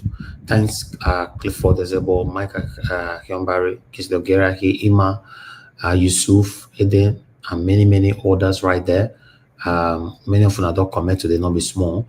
Mr. Joseph Orji, thank you very much, sir. God bless you. Thanks for the super chat. Double, I'm very grateful. Guys, help us to press on the like and help us to share. Press on the dollar sign right there, blinking at you if you can, and encourage what we do here. And God, I will bless all of you now. But I'd like us to start talking right now. Let me just move straight to my panelists so we'll take it from here. Or anybody that want to call in, let me see if anybody want to call in so that I can take some calls quickly. If not, we can just move on. It's very unfortunate where we find ourselves in Nigeria, man. Sometimes it's very upsetting. I'm telling you, sometimes very upsetting. All right, Mr. Alabo, talk to us on our Dream Nation. Okay, somebody is calling in already. Hold on, sir. Okay, let me take this call. Madam Deborah, it's good to have you on the show. Good evening to you, ma'am. Thank you. Yes, ma'am. Good evening to you. Please talk to us. Thank you, ma'am. Yeah, good evening, Mr. Elvis. Good evening to everyone. You're welcome to today's broadcast. I joined a bit late though, but let me comment on the videos that I have watched. The last video you showcased about Sheyi Law, what is his name? The one that I've seen some of his comments and some of his comments defending Tinubu and speaking against Peter Obi. You see, it's good when people come to this. I hope he genuinely understands that when we are all calling for a better Nigeria, that it has nothing to do with tribe and it has nothing to do with religion. That we all just want a better country, that the system that will be fair to everyone. So I hope a lot of them will begin to realize that at the end of the day, hunger and suffering does not know race or does not know tribe and does not know religion, you know. So it's just a shame that the damages have been done already. Sometimes it's very easy to destroy something, but when it comes to repairing it, it's very hard. You see, before the 2023 election, we all were speaking out. We were warning them against allowing APC to come back again. We were warning them against Tinubu. You know, funny enough, Tinubu, nobody will say they were ignorant of who Tinubu is. We all know who Tinubu was before he came to power. We all saw that this man is not going to be good for Nigeria. It's not like he was hidden or people don't know about him. There was a lot of information out there that had shown that Tinubu will not be a good president. But yet there were people who supported him, and Nigerians could not fight enough to ensure that this man does not come to power. So now it's really going to be very difficult. You know, I saw one of what you wrote that is allegedly wanting a third term. That should not come as a surprise to anybody. You see, if you want to know what a man is capable of doing, you need to. If you only look at the kind of the way he make Lagos like a monarchy, whereby he becomes the one, even after he left as governor, he became the one that chooses who become governor in Lagos State. Till today, Lagos State is still in his pocket. So, what do people expect? That he will just be president and then will live like that? No, he will not do that. Me, I don't know how Nigerians are going to do it, but somehow I feel that Tinubu is Nigeria's karma. You know, for them to have allowed that man to get into power, I don't know how they are going to remove him. I don't know, because this man has so much. He has the judiciary, he has this, he has that, and Nigerians are not even fighting enough to make sure that he doesn't come back. It's just somehow, you know. So lastly, let me, the video you showcase very people that don't like to work, Reno Mokri and Wiki. To be honest, I didn't listen to anything that those two people have to say. Reno Mokri now, I think he's already benefiting. I can see he was wearing a very colorful dress. I'm sure now he's getting the money that he has been looking for. All along that he's been coming out supporting APC, talking in support of Tinubu. I'm sure they are giving him something now. He's a bit quiet. In fact, those two people are one of the people that I can't stand to even listen to whatever they have to say. I feel it's a waste of time listening to Wike and Reno Mokri. Those two people. Anytime I see their video, it's either I mute their videos or I just can't stand listening to anything that come out of their mouth. Thank you so much, Mr. Elvis, for your good work. Thank you, ma. Thank you very much. God bless you, ma. Yes, sir. Okay, dokie. I'd like us to move on straight to the panel right now. Mr. Alabo, it's good to have you on the show. Good evening to you, sir. Please talk to us. Thank you, my brother, for what you do. Good evening, sir. Thank you, sir. Yeah. Good evening, everyone. The panelists. Good evening, Nigerians. People on the comment section. Good evening, our mommy diaspora. I miss every one of you. A new Nigeria is coming. It's possible. I know a lot of people are frustrated with what is happening. It seems as if we are not moving forward. The more you look, the less you see. Because the people at the end of their affairs, they are not serious. They are not ready for anything positive for the country. They are just there after what they want to get. That is why a minister, a governor will go abroad to buy a house for their family because they know there is what they are doing, they are not giving any hope for the country. That is why they can secure another future for their children abroad and their family. And they know with what they are doing one day, the country might collapse. So they have a backup everywhere. Some of them in Saudi Arabia, some in US, some in Switzerland, United Kingdom. And Nigerians are dying for them. My brother, Mr. Davis, you talk about Obaseki going to Ghana from Ghana to another place. Obaseki will take private jet. If you follow good luck, come this country, you're not going to know. Obaseki, if you come a government house, they chop chicken. They enjoy, they will give him some tolo where he go take sleep for night. He go do finish, still take private jet for night, come out, go back. Don't trust these people, oh. Don't trust. So when they talk, so they enter, they come Nigeria, from there they go. I no believe say Obaseki they enter Nigeria. It's just that he go enter in a low key, go where he want go, enjoy himself, they come out, go back. They don't have any problem.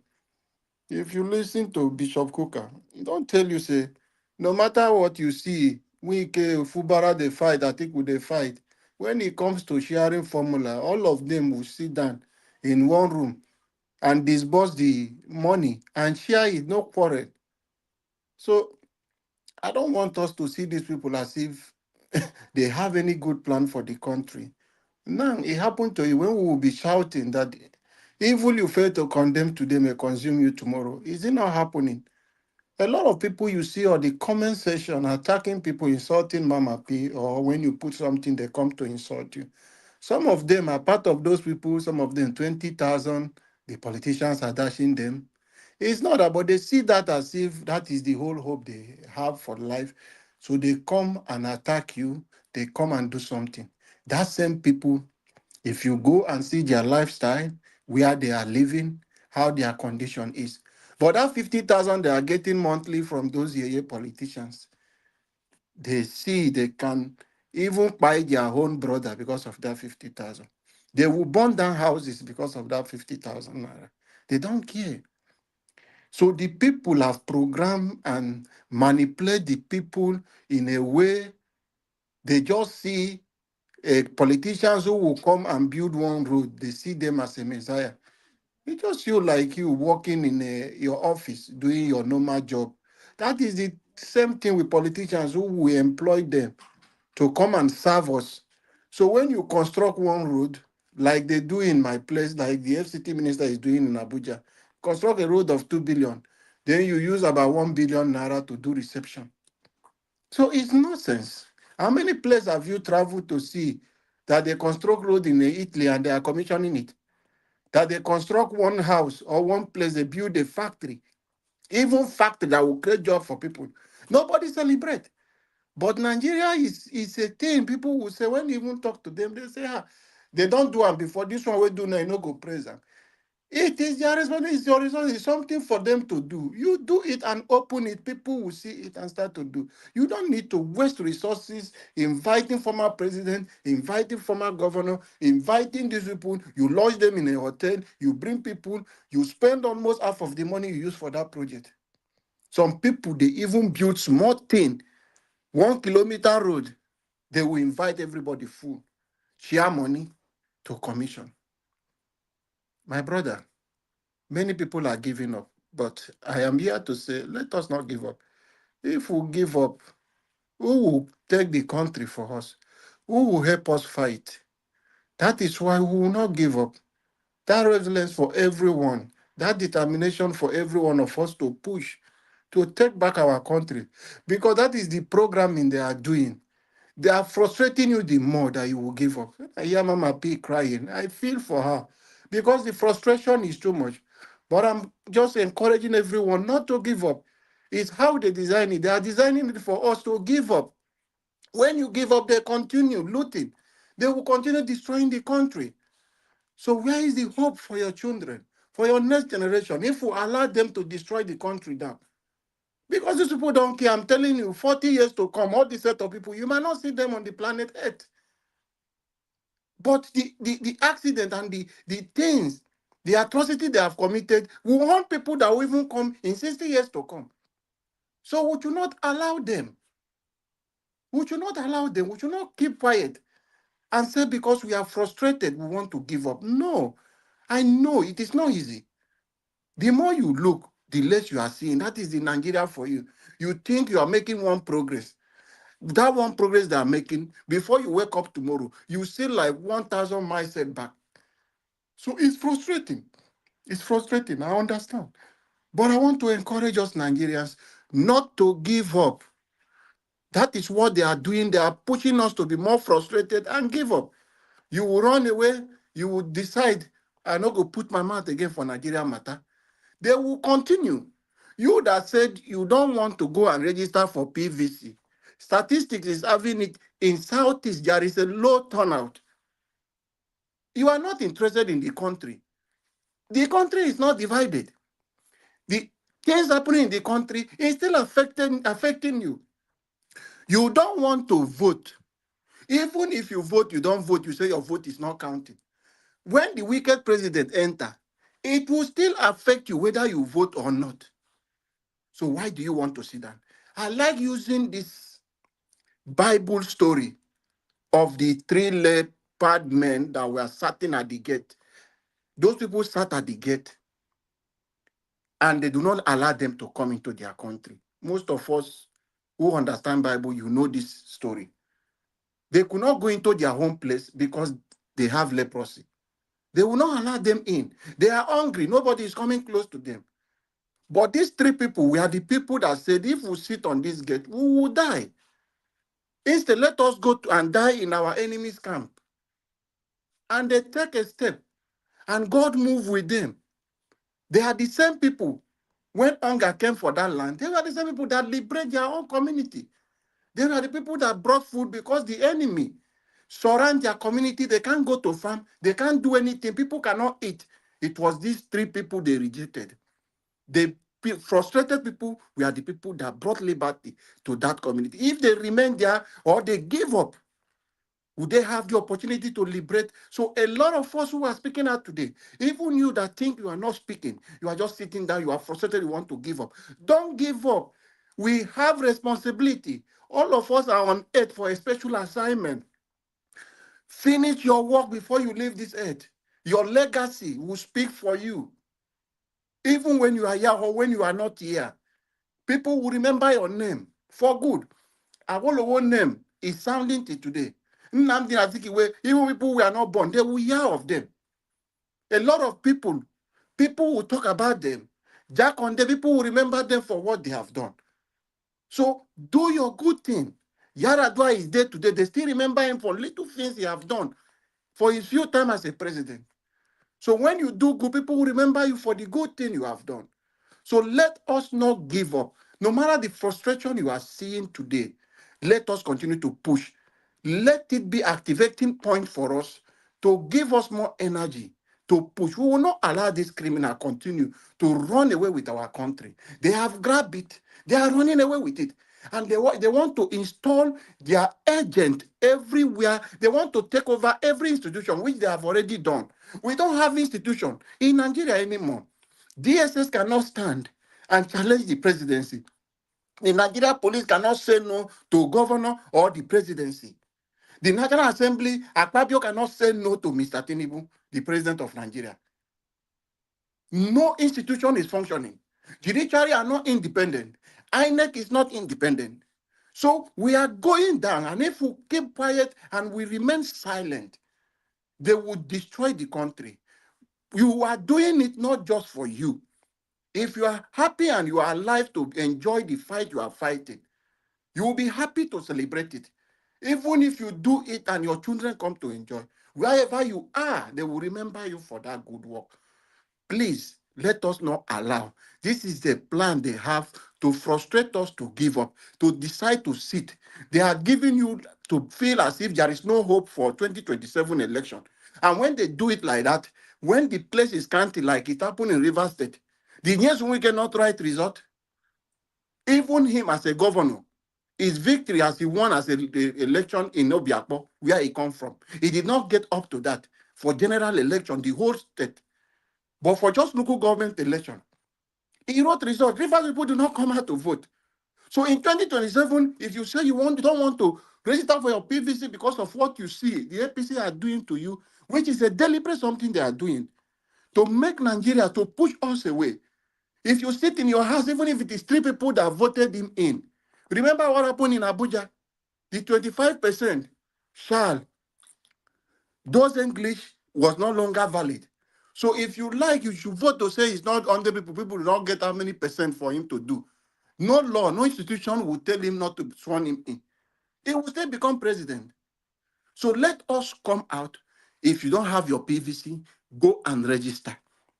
Let us take this fight to the end, not to give up. We can win them. The politicians are not up to 5 million in this country. These people who are holding us ransom, they are not up to 1 million, this set of people. We can push them away. Let us not give up. Let us unite. Today, it has happened to Sheilo. President Tinubu is the best. Today, he's crying. Is there a hospital?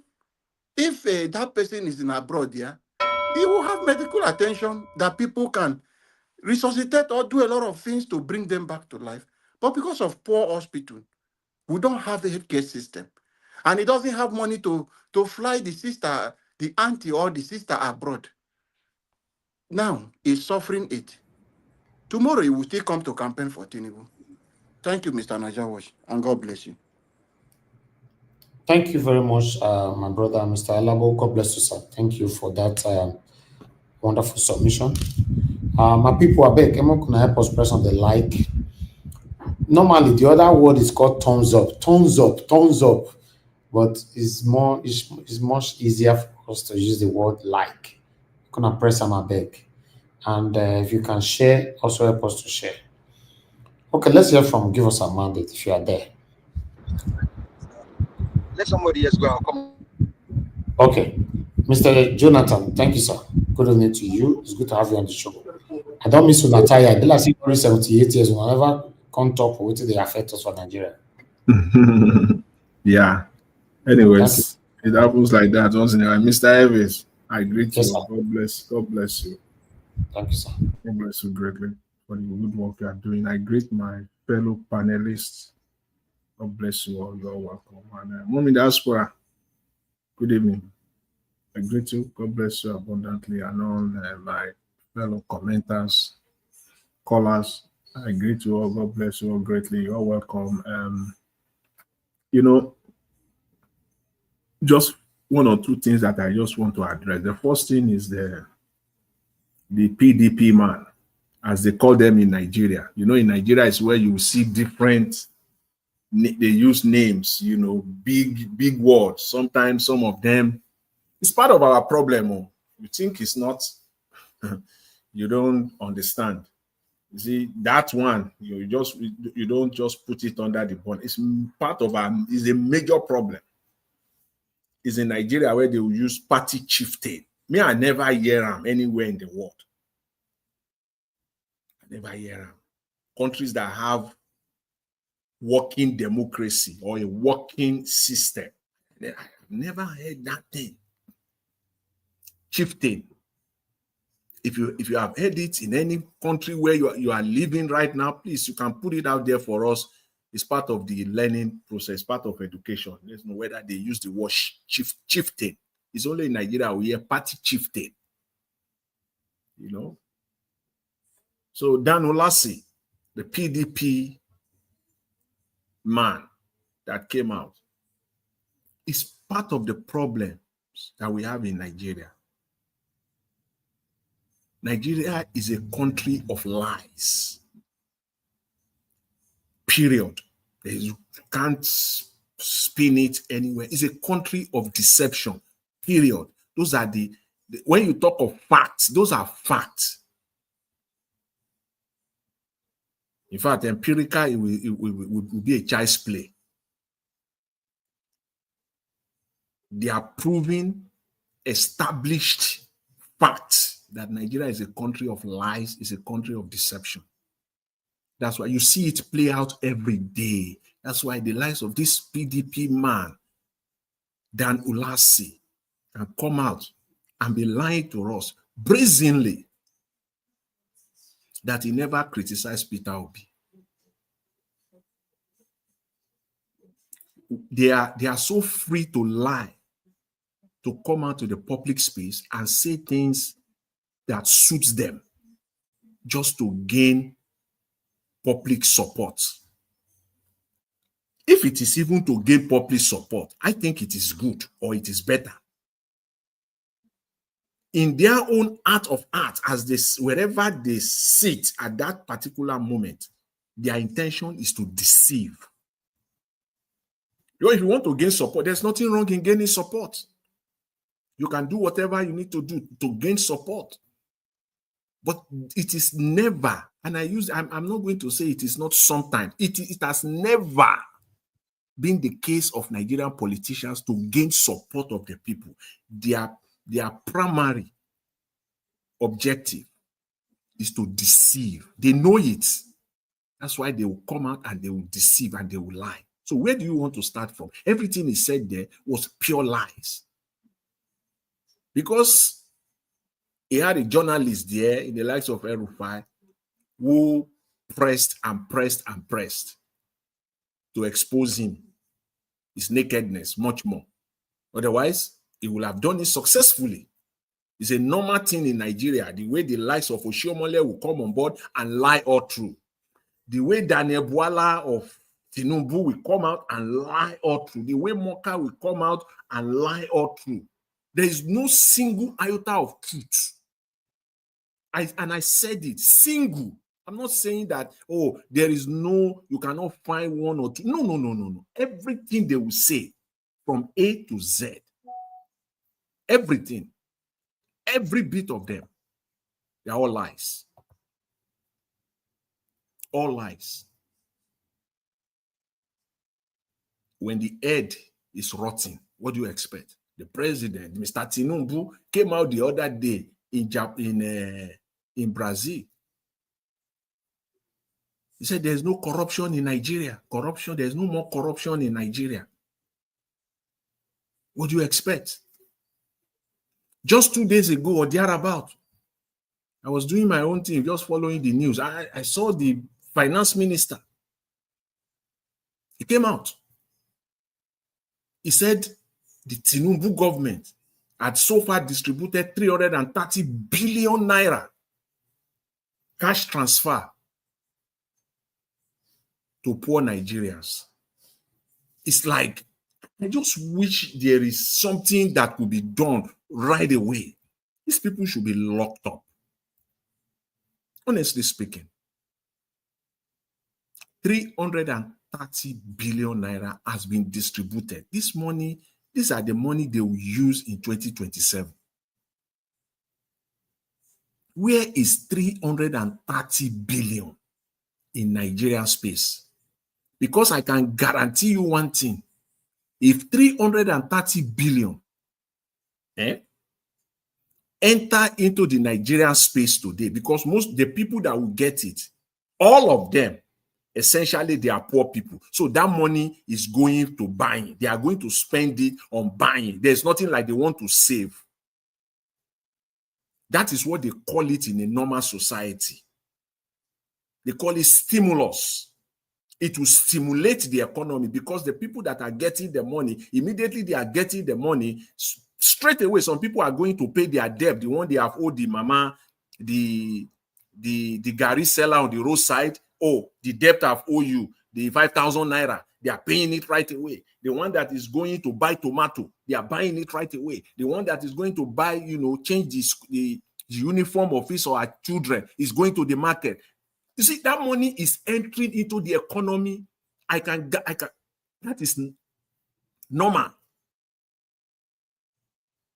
Not 60%, not 70%, not 80%, 90% or more of that money is going straight into the economy. And they tell me, if 330 billion has been sunk into the Nigerian economy, you will tell me that people will be saying things are hard. 330 billion across. Average, we are talking of at least 100,000 each state. Let's just average it that each state get 100,000, something like that. Average 100,000 people got minimum of 100,000 naira. See the lies? You can see they lie brazenly, effortlessly. This is what is killing us. And you have someone who says he's the president and is so comfortable. Even arrogate that 330 billion to yourself. Arrogate it to yourself. Say, where is my 330 billion? You have the right to say so. If you are the leader, the president, where is my 330 billion? It's not, my people are not, it's not where. Who are the people that coordinated it? Give us example. Come, because when they have anything to celebrate, these people, even though the thing they are celebrating, all of them are still questionable and crooked, they have anything to celebrate, the baby in the womb will hear it from these people. They come out and they celebrate it. They celebrate everything, anything that is there to be celebrated, that they know that it will be a plus for them. They celebrate it. How come they are not celebrating this 330 billion for all Nigerians to see? It should be a thing of joy. It should be a thing of victory for the leader of this of this country to know that, oh, 330 billion. In fact, you even do what did they call it? Jingle. You will buy space on radio, TV. That is even in normal country, they do that. Because that is what you want to carry to the election. You want to carry to the election. You see their deception. You see their lies. So what all of them will wear their barbariga come 2027, even as they are already doing it now. You want to come and explain to Nigeria GDP. You want to come and explain to the poor Nigerians inflation. You want to come and explain to the poor Nigerians the amount that you have borrowed from IMF, World Bank, local banks, interest rates, dollar, naira. That's what you want to come and explain. And you think Nigerians, majority of them will understand that? That is not what politicians essentially will take to the people. No, what you will take to the people is this type of money in their pocket. Money in their pocket. That is what the president, the man there, Mr. Tinubu, that one alone, you should be globetrotting state by state, celebrating it. See, that one alone is enough for you for your second term. If indeed and truly you actually do it. But you know that there is no state you will land in Nigeria today that 100,000. Do you know what 100,000 is? Capacity of a whole stadium. It's like taking, just picture 2 big stadiums anywhere in the world. Watch a football man. Look at the capacity, the full capacity of that stadium. That is like 100,000 in a state. What are we talking about here? Look at the lies. 330 billion. And he came out and he said it. This is the kind of corruption that is going on. Massive, unprecedented corruption. That is why I always say, nobody will tell me that the country is moving, is going anywhere. It's not. And this should be our pain. This should be what all of us should be, you know, should be. This, in fact, is to be crying. Honestly speaking, to be crying. 330 billion. And Nigerians don't even know all of this. The way they will call party chieftain. Oga Jonathan, how they want to know? Nigeria don't know all. How you say me they know? When all our attention is on rubbish. How? They can't know this, but this is where our attention. This is what Nigerians should know. But they will come out now. As soon they talk and so they will prefer to come out to insult you. That is why at the end of the day, everybody will. It is everyone, no exception. No one will be exempted. Everyone will be impacted. All of us will eat breakfast. It will affect you directly or indirectly. If you think your money, exactly. If you think your money will save you, you have money. I've seen people. I've seen this like a billionaire in Nigeria. When the heart attack came at 1:30 a.m. in the morning, there is no way to fly him out. When the heart attack came from nowhere, somebody who was still at a party the night before, celebrating, dancing. By 4 a.m., he was gone. When I went visiting a few days later, I sat down. The senior brother, still mourning, shook his head and said, wow, shame to money. Shame to money. Because the money was there. He shook his head. He looked at me and said, shame to money. What is money? When it came, the man cried. That's it. So you will know that it is not everybody will eat it. If you think it is your money, you can quickly fly out. You know, the way some of them will just fly out and then they'll come out and they'll come back and lie to us that they didn't go out for medical care. Who are you lying to? You can lie all you like. Don't worry. Don't worry. It will cut up with you.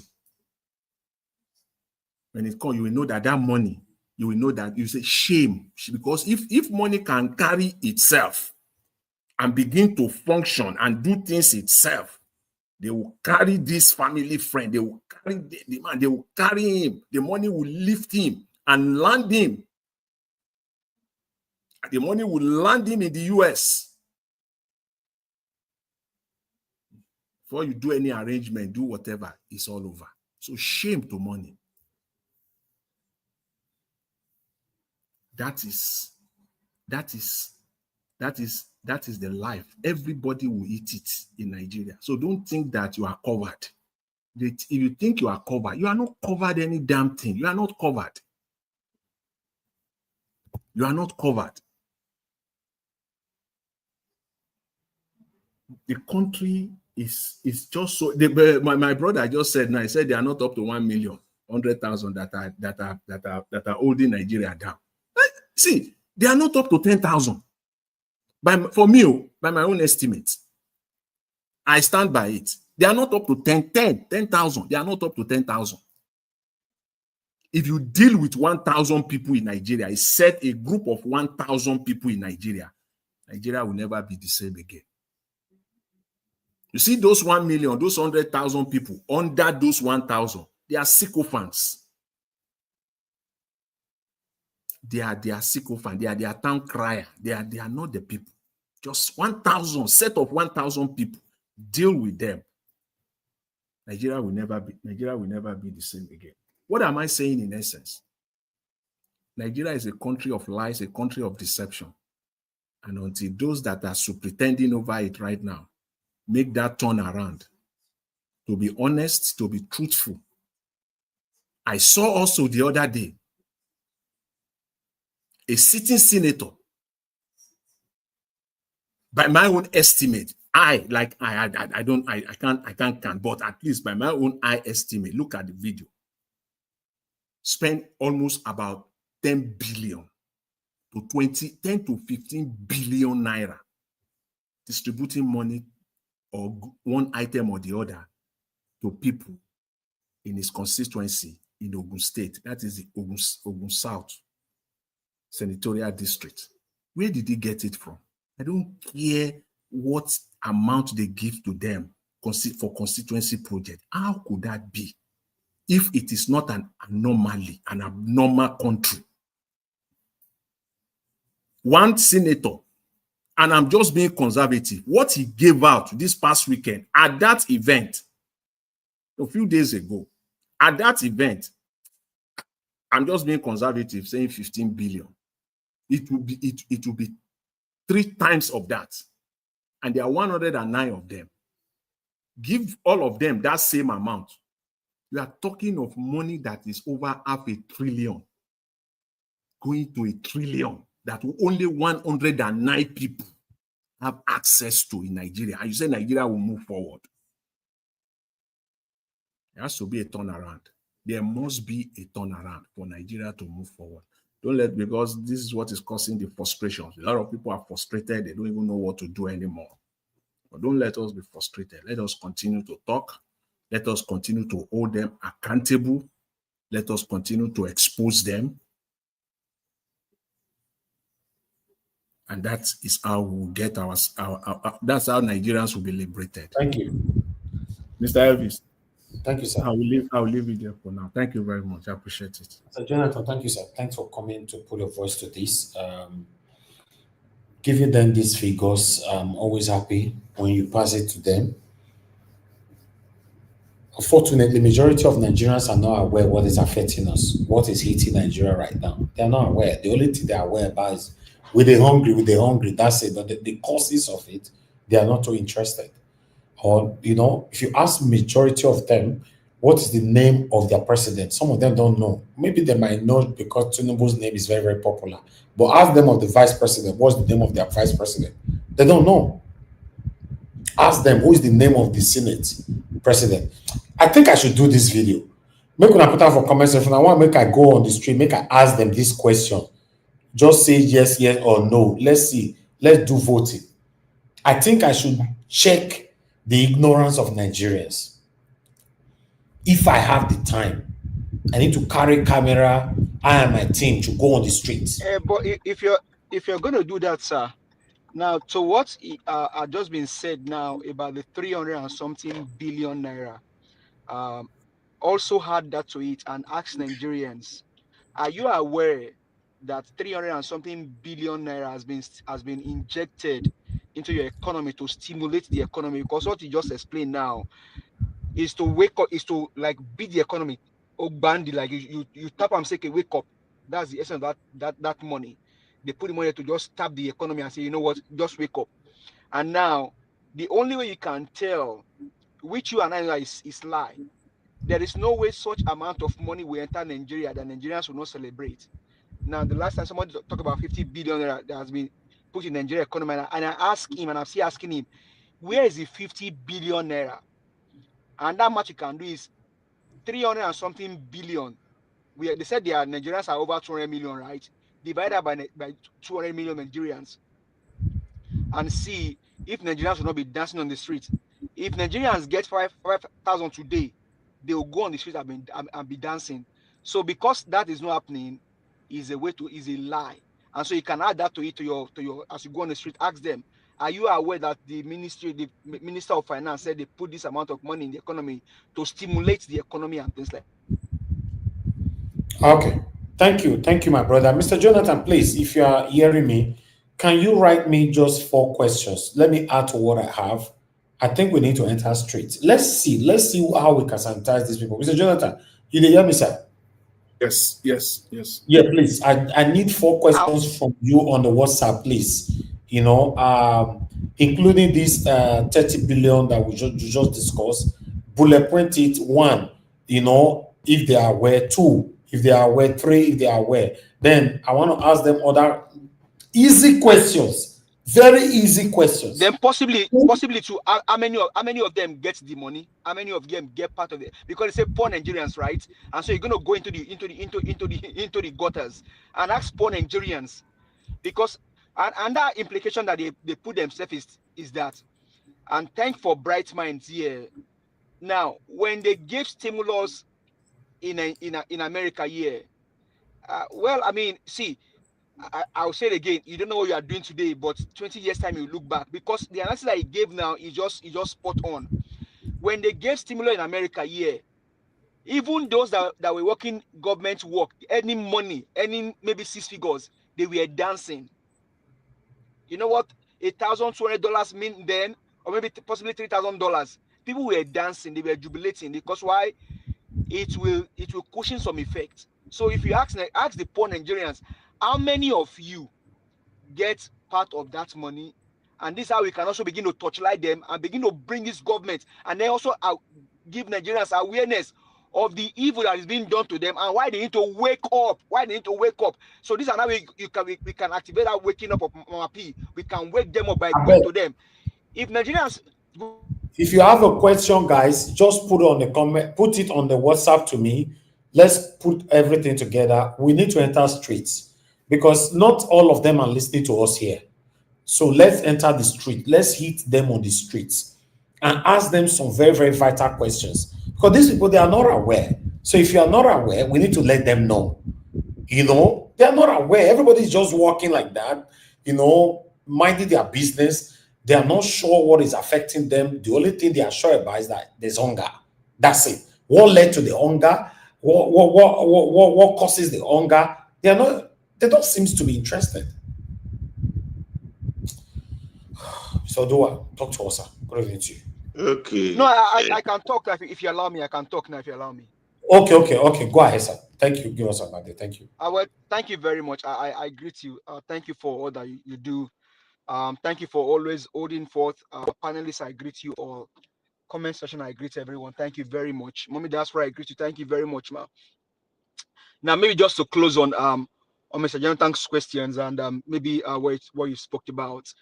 And I say possibly maybe if we have a tool, we can just cut that part of the video, and we can probably go even on Twitter and then tag these ministers, tag each of them to listen to this robust analysis, and then see, because what they are trying to do is that they are trying to call Nigerians fools.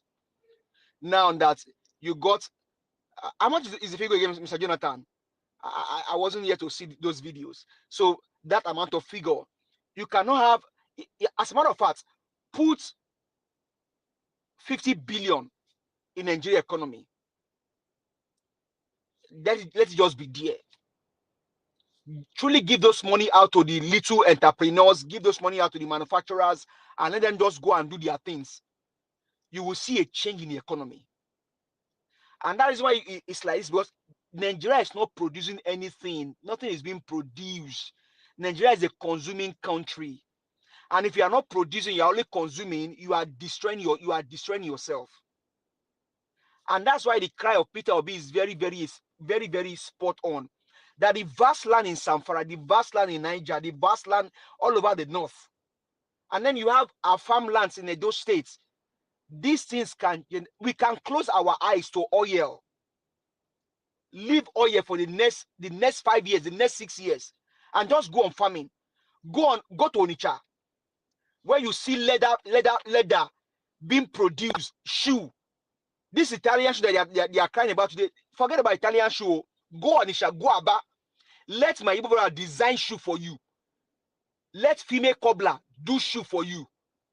That's how you can stimulate. That's how you can revive the economy. Just put 50 billion, spread across little entrepreneurs. Let them just enter their production plants, just produce things and export those things. Money will flow into Nigeria. Yafun. Then go to the north, get produce, export those produce to countries that are suffering of some produce now. Just send those things. As a matter of fact, the corn that we eat here in America, those corns are very soft. When you cook them, they are very soft. Give America better corn for Nigeria. When you buy them, you know, say you eat corn, use that same corn, cook beans, export it, let money flow back to Nigeria. The economy will pick up.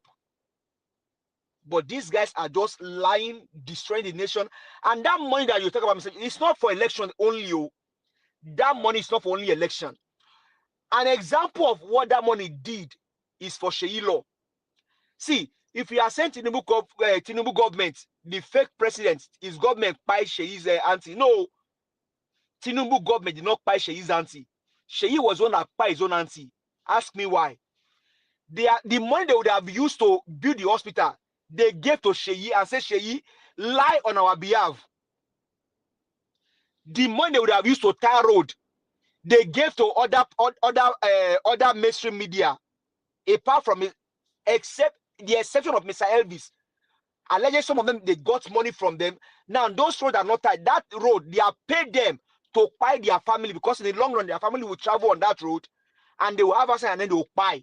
So, Tinubu government did not buy Sheyi's auntie. His governor did not buy his auntie. Sheyi was one that buy his own auntie because they have paid Sheyi. The money they would have used to build hospital in his own state, they gave to Sheyi to speak propaganda for them. So Sheyi wolo pantie, Tinubu pantie. Sheyi Law, you are a Yoruba boy. I mean, you wolo pantie. I bet speak up for her, only pantie. Tell him. So, Sheyi Tinubu kolo pantie, you wolo pantie. To o ti gbolo Tinubu. O te come the hospital, want you fun. So o ti gba owó yẹn. Auntie wa ní little fracture. Auntie kun tori e. So Sheyi Tinubu kolo pantie. Akere kolo pantie. You wolo pantie funare. You kill your auntie by yourself because they have paid you. So when Mr. Harry said the evil you support today, that evil, they are paying you for the future evil. And as an example is what happened to Sheyi Law. Little fracture that they would have been treated. Now suddenly by Sheyi's auntie, because Sheyi collected the money for the life of his own auntie. Well, I pity your auntie, but you, Sheyi, I don't pity you. And I am not apologetic to it. I pity your auntie that she died untimely death. But Sheyi, I don't pity you. The cry you are crying is a crocodile. In fact, your family, they should get you, look for Cain, Pankere, and Bulala to flog you very well. Beat you well, make you cry, then beat your body peel. They come put fresh pepper, they rub your body. Then maybe the coming election, if there's any, you won't collect money from these politicians. So when we tell you guys, stop doing this evil, and that's why Peter said it, don't give shishi. Do not give shishi, because if you pay them, you buy them, you won't be able to do anything good for the people. An example is Sheyi. So Nigerians, for me, I'll say it again, Tinubu and the governor, none of them buy Sheyi's auntie. Sheyi was one that buy his auntie, and many of them will still buy their family. What is now left for us is, what are we going to do? Mr. Alabo, you say in 40 years, they will not be alive. We won't have to wait for 40 years for them to be alive for us to do. Let's start doing what we have to do now. Nigerians are running into depression. Nigerians are dying because of this inaction and the action of these people. And also, they are now put our people also join them, because during election, they will pay them either 5,000, they pay them either 10,000 to set their conscience, and then they now begin to hold it. No. You hold yourself accountable because they have paid you. They have paid you. How can a government lie to his own people? I've not seen such. How can a government lie to his own people? You say you give people money. How can you put such amount of money in Nigeria economy and then people are not jubilating? You gave people free money. Nigerians, and they like enjoyment. I bet you that week they gave that money, Lagos will bubble. Everybody, Oyo will bubble, Edo will bubble. But nothing happened. That means they are lying. It's a ghost town.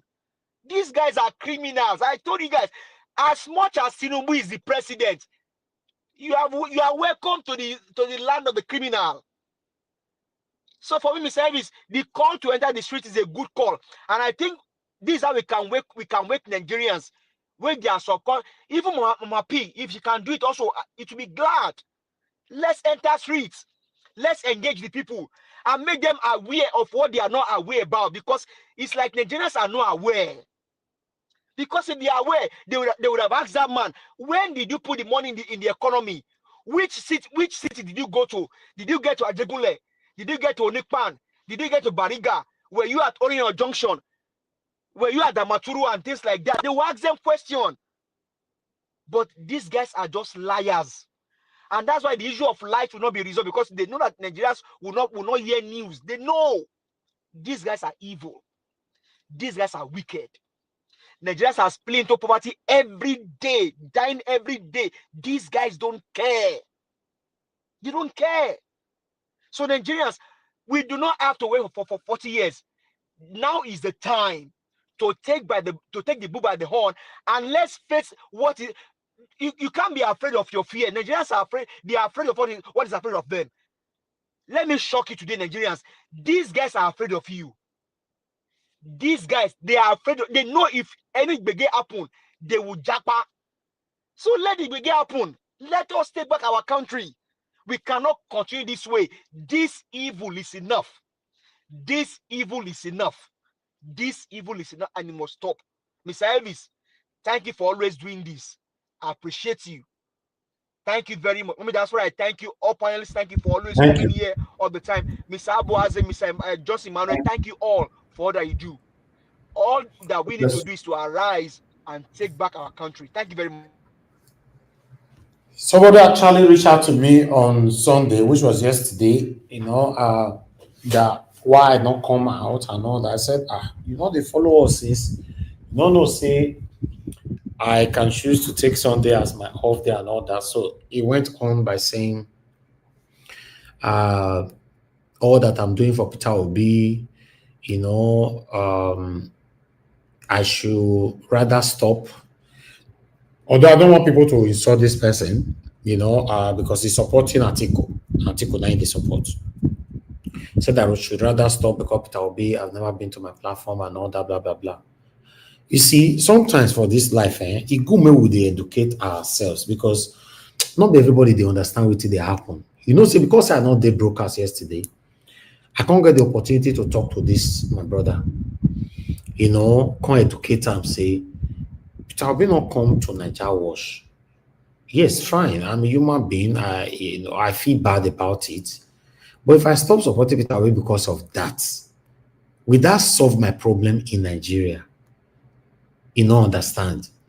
Then I now went ostensively by letting him know that if whatever we are doing it because of what we want to gain, we will not go anywhere.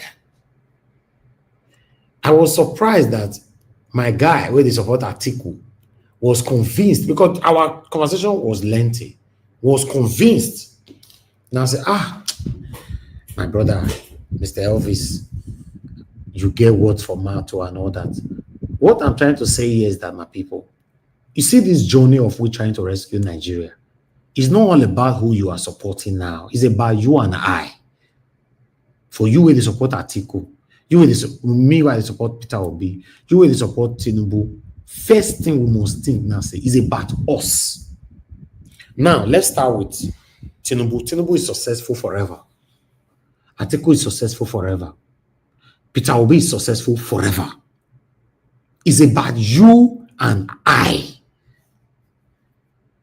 If Peter Obi will decide to come to my platform today, so to be honest, what would actually be the gain anyway? You'll be here for like 1 hour.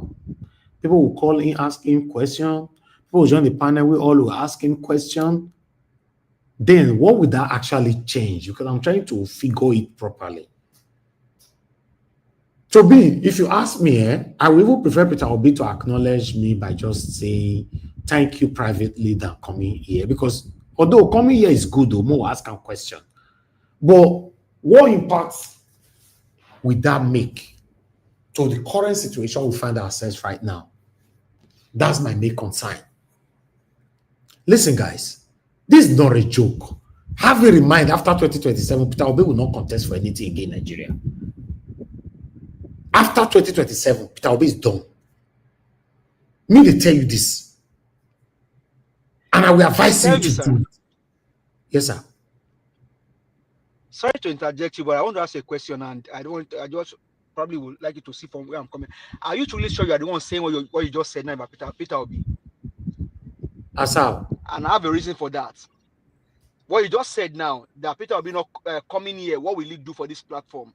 What you start to? I just want to really understand. Are you sure you're saying this? My brother, is the truth now. No, my brother. See. No, I just want to see. Each day when you do this, you are shaping conscience and then shaping character. Because ordinarily, this would have been a question for somebody else. But you asking yourself this question now, it just really shows who you are and what you stand for. Oh, thank you, my brother. But it's not about thanking me or whatever. It's the truth. It's about you and I. Come Nigeria, want to see the situation of our country now. Normally, if we want to be realistic, we should be in a position begging someone like Peter Obi, say, I beg, no verse. Continue to bear the insults, the intimidation, the suppression, the oppression that the opponents are putting on you or the incumbents are putting on you. Please stand with us. We should be begging him now. I've been looking for somebody to compare with him. No, realistically, I'm looking for. But I never still see. Because it would have been much better if somebody did there who would fit to compare with Peter Obi right now. Normally, I don't want to be biased. If for good now, me I for like him. Say Peter Obi, if you don't do well, better don't worry. We get Mr. B for there. Mr. B no there anywhere. He not there. Do you have any Mr. B? If Peter Obi is not there, who will you use to compare him right now? Maybe na me not the same. Tell me the name. Might tell you who the person be. Just mention the name. Who? He not there. Are you aware the people supporting Atiku, they are ashamed of themselves? They cannot even be in the public space to debate and fight properly for their own principle. You know what that means? It's like you know that this thing you are supporting is rotten, but you are still supporting it. But you are shy. You can't even come public place to support who you are supporting. In 2022, 2023, A lot of people were supporting Tinubu that could not boldly join this platform to say that Tinubu they support. When they come in, they'll say, we all are for Peter Obi now. Now the submission now you no say they are satanic. You know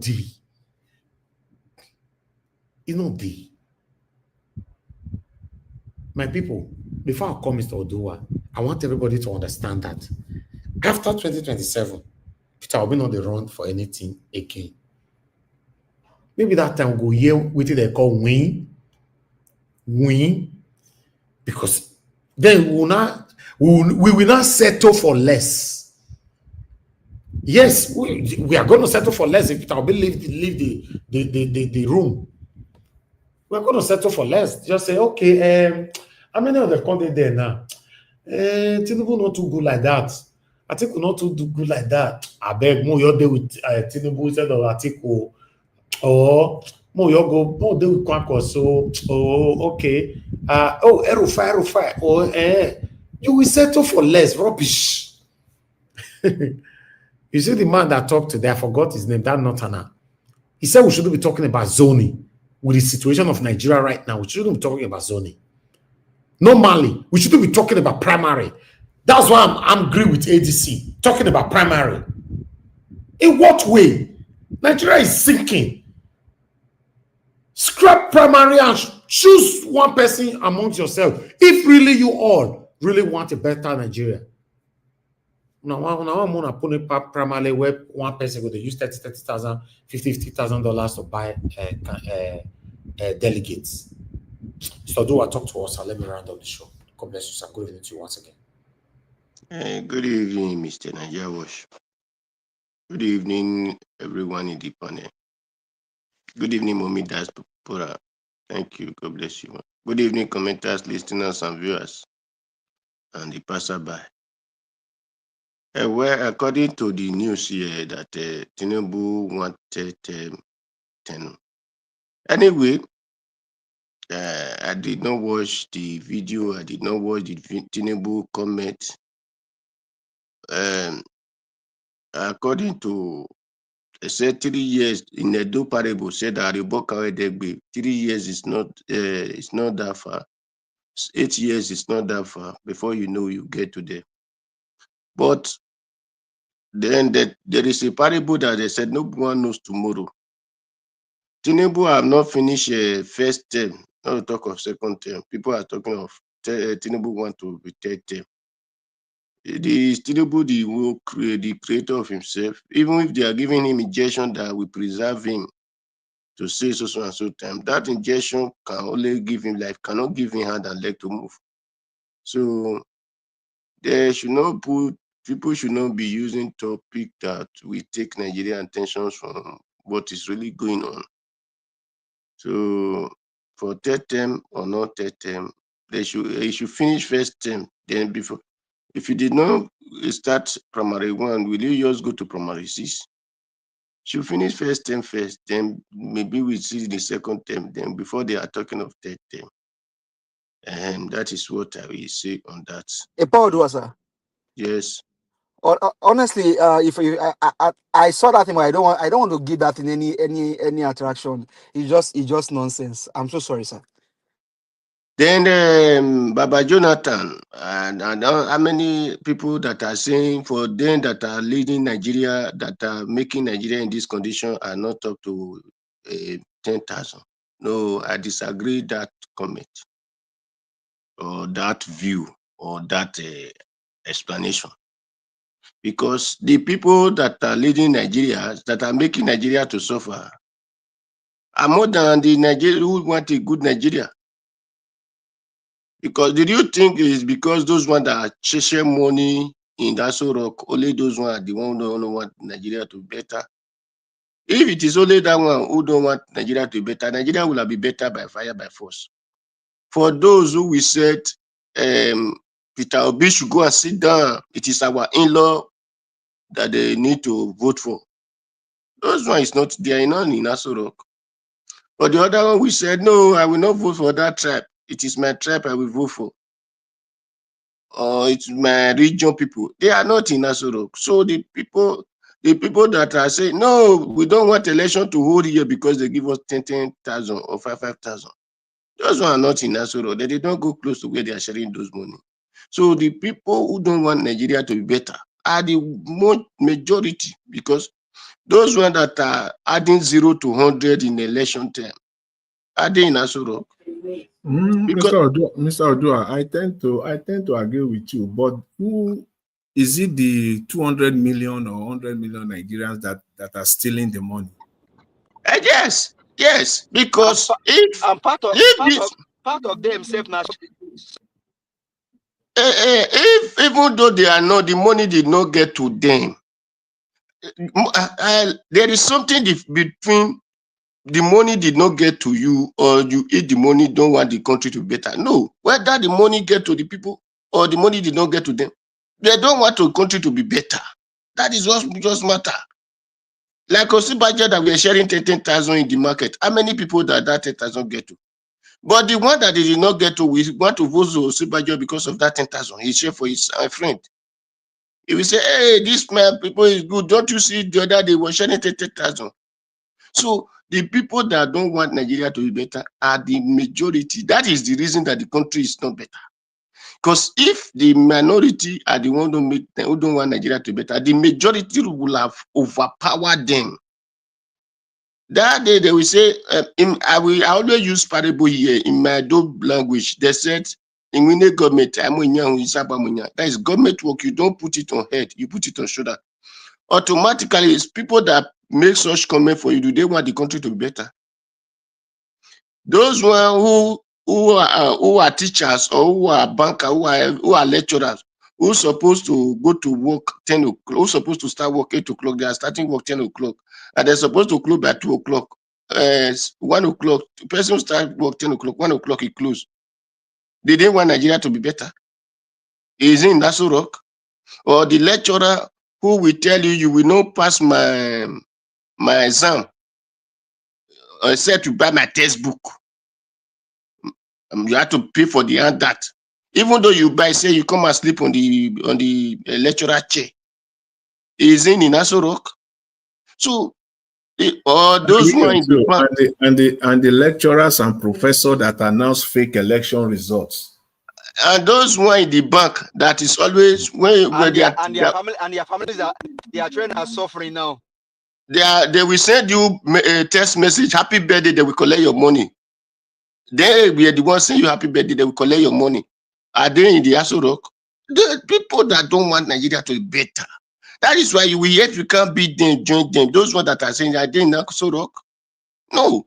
The majority of the people who don't want Nigeria to be better that is the reason the Nigeria is in that condition. Or my people that you will give money to build house, they will chop your money. You will give them money to do something for you, they will add what's supposed to be 10 naira, they will tell you it's 1,000 naira. Are they in Aso Rock? So by the time we say these people, no, we should just see things the way it is. That the majority of Nigeria are very demonic. They don't want Nigeria to be better. Until those people change their mind.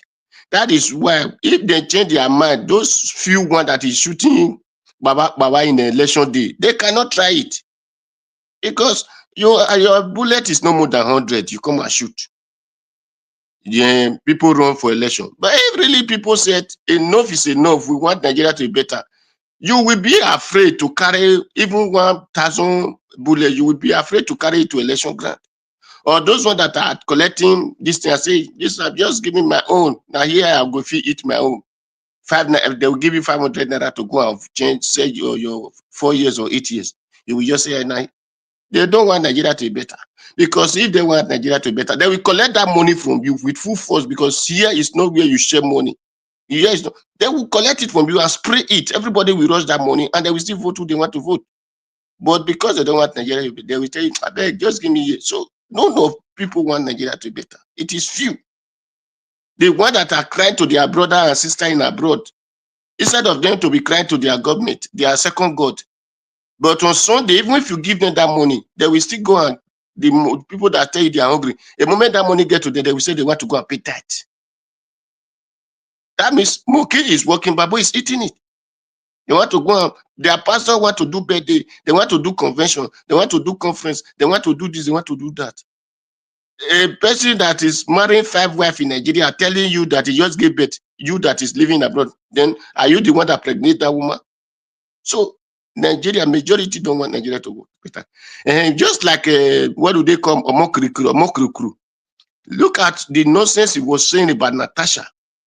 Then he began to refer, why must Natasha resume office? That he has to remain, that the court, case in the court, automatically shows how foolish Omokri is.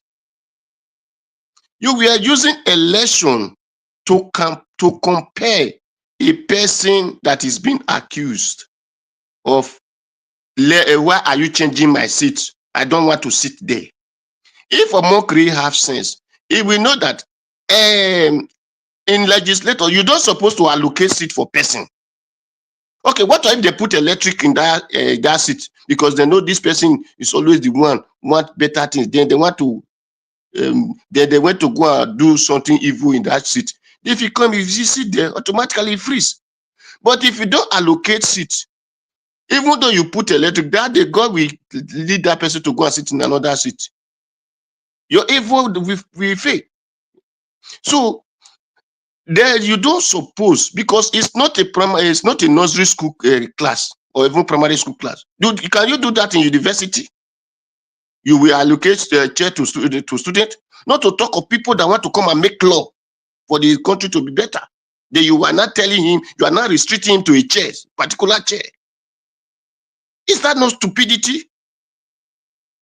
That if you don't sit on the chair, you cannot make law that will work in your country? Then Omokri want to say that this is the reason the election changed when the case was in court. The case, the Omokri don't know that the court said they don't have right to suspend a senator. If it is not stupid, you will have known that that court is referring to, said the Senate group doesn't have right to suspend a senator because it was voted in by their people to come and work for them. It is not the people who were removing him. You that were also voted for now say you can no longer work for your people. I do say it here. If it were to be me, I will go there. I will no longer go there as a senator. I will go there as a state who doesn't have senator. So we want to represent ourselves. I will pack Kogi people. All of us will go there. You people have suspended the senator there now. So we don't have senator. So all of us are here at Kogi. We want to represent ourselves. That is it. Take us to court. And we have to ask the court, do they not suspend our senator? We voted in. So all of us are Kogi people. We don't have, so they want our seat to be vacant. It cannot be vacant. Or else the Senate will no longer hold. It is because they look at her as a woman, and the people who suppose all of them are afraid. Me, I don't afraid of such thing. So, if not stupidity, they said it's an ignorance. That is it. Stupidity is an ignorance. You talk in English or call yourself a lawyer. Isn't not lawyer a law? They say he read. Doesn't really show that you have sense. And because Omokri is the person I look him at no lantic sense he doesn't have. Because if he have sense, he will have not be comparing election that INEC conducted, that was rigged, that people come to vote. Then the person that was suspended because you did not give them money, then you are now using it to say a person that will accuse of intimidation, accused that it was harassing, sexual harassment. You are using it to do comparison, telling him that Natasha was the one that take that case to court, so we don't have the right to resume office until the court have said we should resume office. So it is our right to go and resume office. If the Senate, the Nigerians should pack themselves, the Kogi people should pack themselves to that Senate house to go and represent themselves, since they said that they don't want them to have senator. That is what my advice to them. So therefore, for the other one, for other things, if Nigeria, I know that Nigeria are not ready for a better life. And that is why even if they traveled, if you see them in the country they will go to, they will still be behaving like animals. And that is where when a person become a minister automatically children or a governor, automatically the children will not work one day. We have money to buy land in Asokoro. They will buy land in Lekki. They can buy land in anywhere, buy land in America, buy house in Kafashan. They did not work one day. It is because Nigeria are useless. If not, the people that live in that country doesn't have sense. Such people are supposed to be stoned to death, just like the way they do somewhere do. And Chastilo, that is where I believe that is the only solution that can change Nigeria anyway. What Rollis did in Ghana. And I pray that one day God will bring Rollis of Nigeria to come so that Nigeria will be better for us.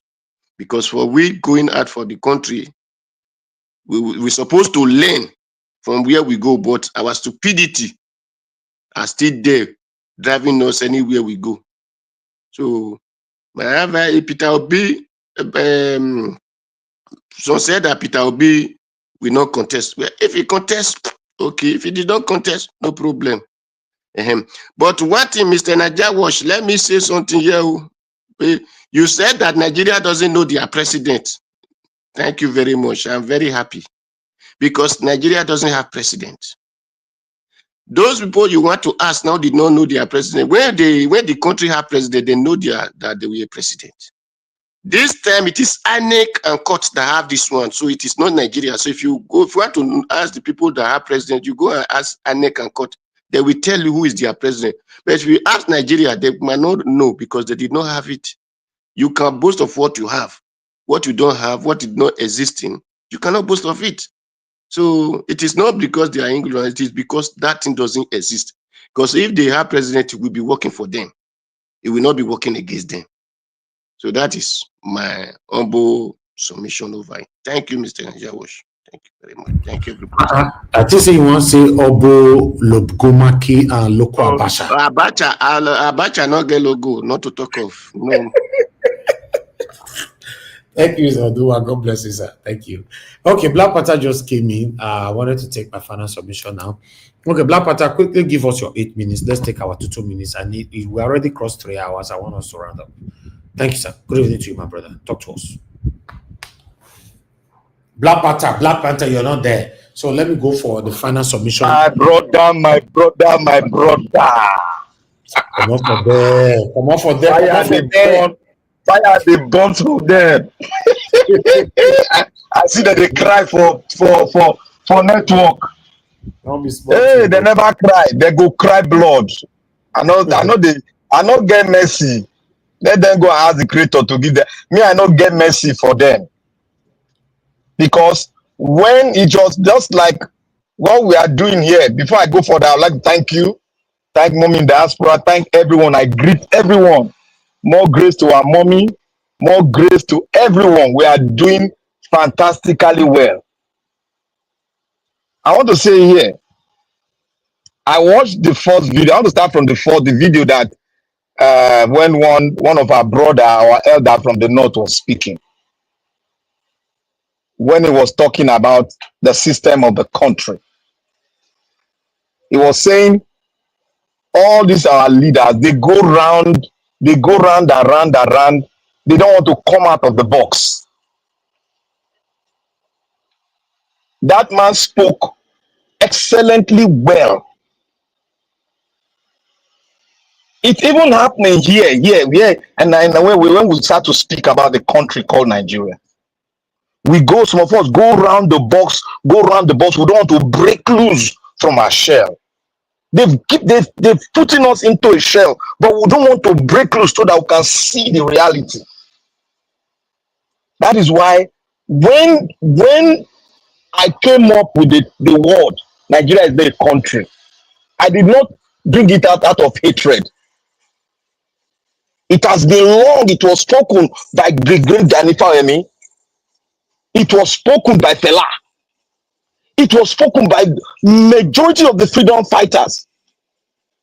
Even it was even spoken by Zeke and Awolowo. What can we now say?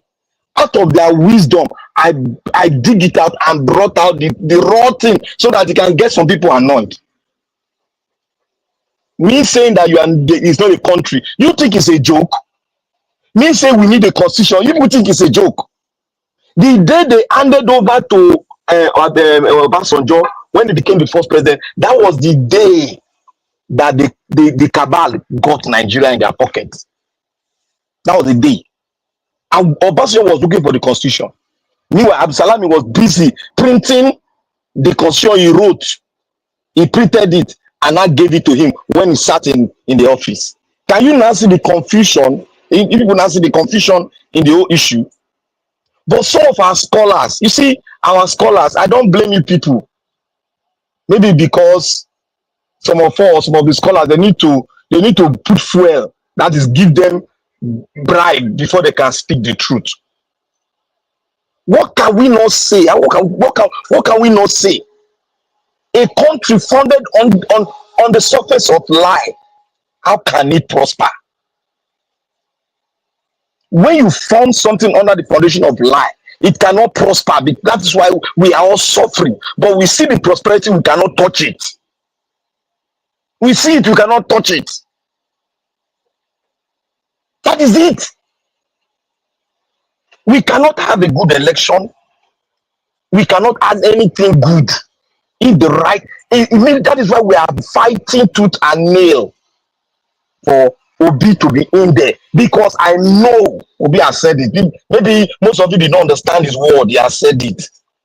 He's not ready to be busy fighting them. He's ready to lay the foundational work, and he must give birth to a new constitution. He must bring birth to it. There's no way he can function with what we have today. There's no way. There's no way he can function properly. These people, when they get most of the money in the state, they will pocket it. They will pocket it. The only states that are striving today,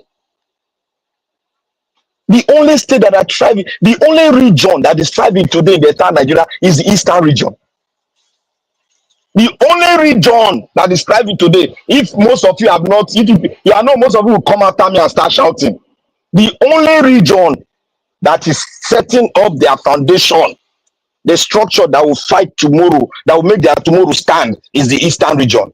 All the rest, just the sheep, they don't deceive themselves. You they set up farmland, your educations, your schools are dilapidating. People are out of school. Meanwhile, the East, they are taking people into school, free, comfortable education that you can see any part of the world. And we are sitting down there. We are laughing at them.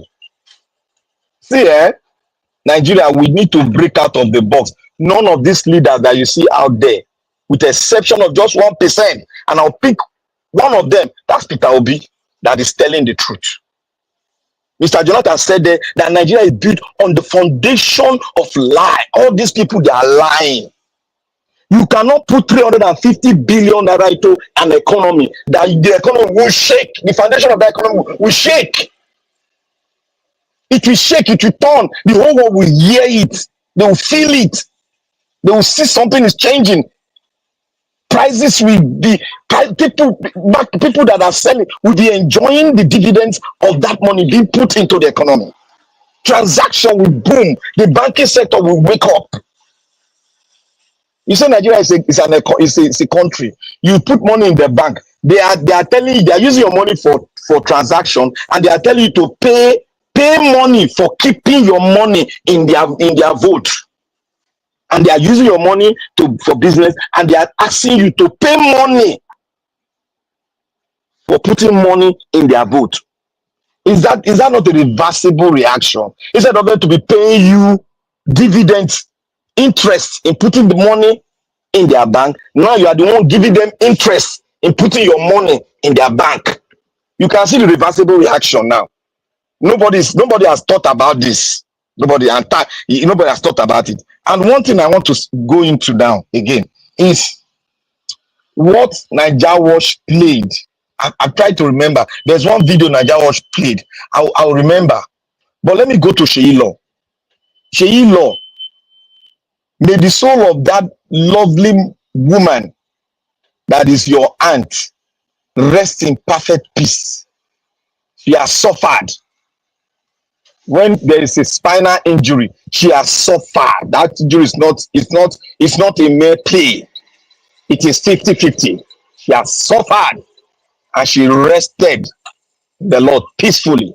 But for you, Sheila, you go cry blood. The heaven and the earth will not hear you. You have not started crying. You have just started. You have just started. Just na part one. You just get part one. The part two is coming. You know when Jesus, when Moses went to Egypt to tell Ramsey, let my people go. Ramsey thought he was joking. He said, "What the hell are you talking about? Who are you?" That's the same thing. Sheyi Lord told us. Who are we to say Tinubu is not a good man? Now the Amagidon just come out. One hand they just give you. You don't they cry. Second one go come, man. You will marvel at the wrath of the tears you have put in the eyes of those people. They have paid you. They have paid you. And that money they use in paying you, my brother just told you, is the money that they would have used to build hospital that would have not allowed your sister to go to your sister mom to go down. That is the money they paid you. You are part and you have aided and abetted criminality and satanism. That is why your cry, the heaven and the earth will not hear you. They will not hear you because you are a lost person. You are a lost child that have lost the senses of humanity. There's no humanity in you again. What is in you is just what the devil's called, what we call the mammon. Your humanity belongs to mammon, and you have spoken it here. You are supporting a drug peddler, a drug baron, a thief that has stolen from the people. That has no foundation. We don't know his parents. We don't know anything about him. He stole the Lagos State resources and is telling you, and he has given you money to come and propagate his gospel to the end of earth. But we are telling you that gospel you are preaching is going to consume you. You have not cried, Osheyi. You have just started. And look at the other one, the miniature in Abuja, the miniature in Abuja, that one that called himself Wike. Wike, I will not come force for you now. The day the tears will come out of your eyes, that is the day I will climb on you and tell you, cry more. For the heaven and the earth don't hear your cry. You say God is going to give you good health. You will not. God is not going to give you good health now. What are you talking? With your satanism, God will never grant you good health. You cannot pray any prayer that God will hear. Even ordinary with your gods where you serve, so they don't tire for you. Wiki, they don't tire for you. You are like the king of Egypt, Ramsey, that refused to hear the voice of truth. You begin to strangulate the people. You say, how dare you tell me to lead the people of Egypt? Who are you? I am the king of Egypt, the supreme lords of all gods. I am the God of all gods. That is what Wike is telling the Nigerian people. That is what he's telling us indirectly. Because he has already told Nigeria that people are mumu. People don't have sense. Go and look at his interview. He was panting like a drunkard. I know you have drank like a drunkard. He never allowed the press moderator to ask him good question. I just pray something happened to him. That is my prayer. And Nebuchadnezzar, we prayed that Nebuchadnezzar died a death of tumor. That was our prayer, and it happened because God caused him. So shall the curse lie upon all of them that are making Nigerians never to have a country today. The curse will go upon them because these are children of Nebuchadnezzar. And I want to say here to everyone, let us continue the fight. To my sister that was saying he was fed up, don't be fed up. There's nowhere to go. We are tied to Nigeria. We cannot cut it. If we want to cut it, then we should go and meet our creator to take us in it and have our nation. And that nation, Nigeria, we are going to have it, whether they like it or not. Thank you, Nigeria Watch. All right, my brother. Thank you, Black Panther. Thanks for coming in. Mr. Alabo, please give us your final submission. 2 minutes, just 2 minutes, sir. If you're still there, you can give us a mandate. Your 2 minutes, sir. Mr. Jonathan, 2 minutes. Okay, Mr. Elvis. Thank you, Thank sir. you once again. Yeah, I greet everyone here once again. Yeah, I responded to your earlier request that you need some questions. I sent it to you. Was right? I quickly put up some 3-4 questions there that you can look through. You know, so I put it on the Niger Watch WhatsApp. So, Mr. Elvis, hello. Yes, I can hear you, sir. Okay, all right. Okay. So again, let me. Were you asking me a question? No. I said I responded to your request earlier. Oh, wonderful! Thank you. I put out the questions, some few questions, 3-4 questions out there on the Niger Watch app. Wonderful. I'm taking it now. Yes. I put it out there. So on what I said earlier, you know why Mr. Tinubu is not going around the country beating his chest, beating his drum that he has distributed 330 billion to poor Nigerians? Because that is normal. When we say Nigeria is not a normal country, indeed it is not normal, because that is what should be. That is the normal. When a president under his watch successfully put that out there to the people of the country, the normal thing is that in a normal country, the president will be beating his chest, he will be beating his drum at the loudest level possible. The reason why he's not doing that is because no 300 billion naira was distributed to poor Nigerians, period. So the best way to handle it, keep it low. Don't make noise about it. Because if you make noise about it, people will be aware and the relevant questions will begin to pop up. So just keep it low. So what will they do? Let one of their own, the appropriate person, the finance minister, let him just come and have a press conference and mention it once and for all, where the almost 200 million Nigerians will not even hear it. They will not even read about it. But for the chief executive officer of the country himself to be beating his chest, because for me, I don't know any other thing since May 29, 2023, that the president, Mr. Tinubu, should be proud of than this one. Because this is the one that touches the poor, the poorest of the poorest. He should be beating his chest. In fact, he should call the drummers. Every state where he lands, the drummer will be behind him. They will be beating drums to the loudest level possible. Nigerians will see. In fact, you will go to those rural areas where the roads are not tied, where when you go there with your convoy, it will be dust. You know, when convoy enter on third road, we have them plenty in Nigeria. When the presidential convoy entered and on third road, you know the dust that will cover the entire place. Mr. Tinubu will come out with his drummers. They will be beating drums. And he will give a speech there. And the people that have actually benefited, you will see them. They will be joyous. That is the normal thing. That is the normal thing. But we're not seeing it. It's not that they don't know how to do it. Oh. They know how to do it very, very well. In fact, they are very, very good at it.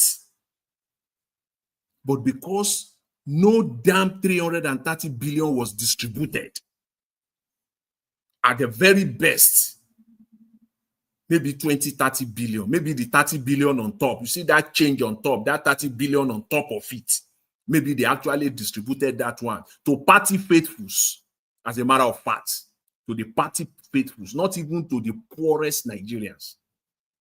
The other 300 billion, the Nigeria that I know, my country, of the country that I was, born, bread and butter, that country that I know till today, me, the 300 billion, as that one don't enter pockets.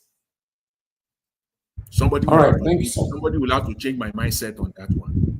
So there was nothing was done. So, Mr. Ivis, that's all I will say for now. Thank you, Mr. Jonathan. Thank you very want much, the sir. chief executive officer himself to be the chief drummer, of this one. Thank you, Mr. Elvis. I'll leave it there. Thank you, sir. Thank you very much. I appreciate you, Mr. Jonathan. I've acknowledged your message. Thank you for that. Okay, Mr. Odua, we're back to you again. Your final submission, 2 minutes, sir. Okay, thank you very much. I don't want that when they say they disperse money, you haven't reached to common Nigeria. Is there any time that the money will come to the people they call common Nigeria? You must work and kill yourself before you can, as a common Nigeria, before you can get money. Because if they disperse money, those you they call party faithful, and the governor and the so-called executive, House of Assembly, representative, chairman, local government, those are the people that the money will get to. A country that doesn't have data, the citizen doesn't have account. The president and whatsoever who is thank you for that word. They don't have data, they want to distribute money. How? The person in charge of this doesn't even know the people who they want to give the money to. It's not if you want, they know between themselves, they can give those money to. Then they tell you they have. Okay, well, Sibajo were sharing the 10,000. Did he share the entire market? Is it not the people he know? In my adult people said, no, it is the person that a small child know in the meeting. We give cola to break. Old man will be there. We not give that person cola because he did not know the old man. So when they are sharing the disbursed money, nobody should be saying they disbursed money in Nigeria to Nigeria. They will say they give it to governor, the House of Assembly, and the representative, and they so can get to councillor if the councillor is lucky. If it is not lucky, we not get to them. Then they go to chairman. That is it. So they should not be saying they disbursed money in Nigeria. Please, we should correct that one. So, however, but I saw a video where Tinubu, I don't know if it was really Tinubu or if there was fake Tinubu, that we are saying the governors, they should make sure that what the local government, they have to work for their people, that giving them the money is money to go to the rural area, because it's there you farm, it's there you bring food, it's there they do this. Tinubu was complaining. I don't know if it is fake Tinubu. So that automatically shows that money have gone to these people, but they don't eat it because they don't. My word that it does. I don't know the councillor doesn't know me. I will give him money. So that is it. Thank you, Mr. Njawash. Thank you, Mr. Doa. Thanks for coming in today to put your voice to this. Black Panther, final.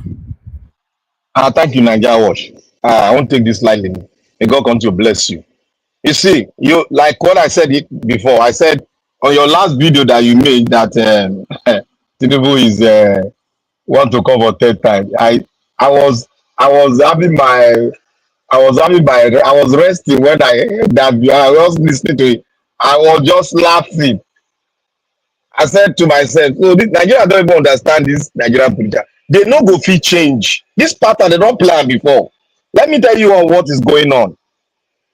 You see, Nigerians, if your government want to do something to sway you, your mind, your voice to one corner, they want everybody to be talking about it. They will bring up something, and that something will bite the soul of the country.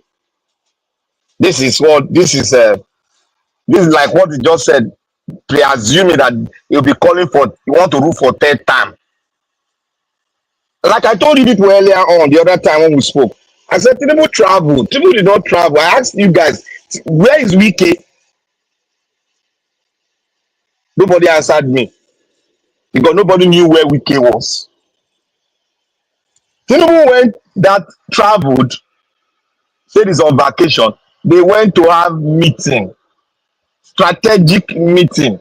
They no longer have, remember, they don't have meeting in Nigeria again. If you guys can remember, all these politicians that stole our money, they will travel out and go and have meeting. That is exactly what Tinubu is doing. And when he came back, this stuff came up. Another stuff is still coming up because he want to divert our attention so that he can find a way where the tax regime will just flow in. We'll be busy talking this, the tax regime will flow, because that tax is going to bite everybody. Oh. It's going to bite everybody. Because if you tax those guys up there, the rich up there, they are going to tax you. You, the last man that is buying the goods. They all have shares in those companies that you and I are seeing in Nigeria. They have shares there. So if you tax those one up, they are going to spread the tax down here. This thing that is doing is also what they are doing in America, and is affecting us. If you tax the wealthy beyond reasonable, beyond human condition, like what this man is doing now, he's talking about 18%. If you tax them, it's going to come down to the last man. And they are going to shrink your pocket. You know, this is capitalism. They will shrink. The big man don't give a damn about your tears. He will shrink you to collect that money from you. And remember, they are going to boldly come and tax your finances, and everything you buy in the market, you are going to pay tax on it. That is the tax regime. Oh. Anything, if you like, buy fridge, you buy toothpaste, buy sweet, you pay tax. And those companies will remit it to the government. That is what Tinubu is doing. He has just spent it, so I'm going to tax the rich. Every commodity will be taxed. Everything you buy will be taxed. It's not going to be rosy. Oh. You want to tax people that are unemployed. It's not going to be rosy. And for him to divert our attention, I'm sorry, 10 seconds. What he's saying about 10 time is just diverting attention. Obasanjo not try am. So waiting new. Nigeria is diverting our attention, please. Don't mention them now. Let's just stay silent about it. Don't just because some who go follow am now. Some who go follow. Like Sheyi Lock. He go follow, they go follow. Okay. Thank you very much. Okay, I don't close. Thank you, my people. Let's continue for what we start. No, but don't call you since now. You know they're available. I need to round up now. No verse, 2 minutes. No verse, go ahead. Thank you. Well, I think for me, Sheyi will still be here tomorrow again, reminding you how you finally just buy your own auntie with your own hand, with the evil that you did. So Nigerians, let's pay attention to this.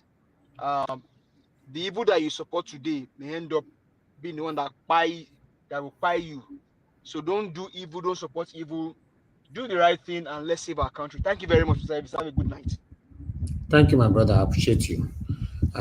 Thank you, everyone. I appreciate Mr. everyone. Davis, I'm there with you. I know, so you don't. I don't call you before you don't answer. I know please. If I call you and I don't answer, like now come like this, not distracting my movements, please. No verse. Quickly, 2 minutes. Go ahead. Okay, just for me to encourage everybody to be steadfast and fasten their seatbelt for us to take back our country. We should not give up, no matter what we are seeing from Wike and Tinubu and all the rest. They just want to scare Nigerians away. If we give up and abandon the country, the resources, they will continue to take it out, buying houses for their family abroad, laundering our resources, and putting our people in poverty. So let us stand up and hold our leaders accountable. Use your voice, use any platform you have, and continue to speak truth to power. Thank you, Mr. Najawa, for what you do. God bless you, and God bless the backroom staff. Mr. Alabo, thank you very much. I appreciate you. Thanks for coming in, and thanks for your wonderful submission. I appreciate you all right there. People, we've come to the end of this broadcast right now. I want to appreciate every one of you right there. Thank you, Mr. Jonathan, for coming, Mr. Alabo, Mr. Oduwa, Black Panther, give us a mandate. Thank you very much, my people. God bless you all. Thank you, Mother Deborah, for calling in. I appreciate you always. Thank you, Mr. Joseph Oji. Thanks, sir, for the super chat earlier on. God bless you. I'm very, very grateful. Those of you that like the video, that share the video, God bless you all, my people. And God bless you. Now. I'm very, very grateful. My mother of Omo Diaspora, thank you very much, Mommy. I appreciate you for all that you do. Thanks for always being there for us. Thank you for everything. Thank you very much, Abu Azi. I appreciate you, my brother. God bless you. Thanks for always being there. Thank you, Madam Peggy Modi. Thank you very much, ma. I appreciate you. Thank you, Madam Amen Bright. Thank you, Mudias Academy, Stella Afini. Thank you, Divine Cross. Thank you, Micah Gambare, God's Grace, Black Panther, and many, many, many more right there. Abdul, I can see you, Mr. Johnson, Emmanuel, F. Emmanuel. God bless you, all my people. Uyi Desmond, thank you, my good people. And God bless you. Just press on the like and help us to share as you're living right now. See you guys again. Fingers crossed tomorrow, 7 p.m. so that we can continue from where we stop right now. Look out for our pre-recorded videos during the day so that you can get your mind and yourself prepared for the evening broadcast. Always like and leave a comment for us. Let's learn from your own opinion. My people, now God will bless you now. Have a good night and bye for now.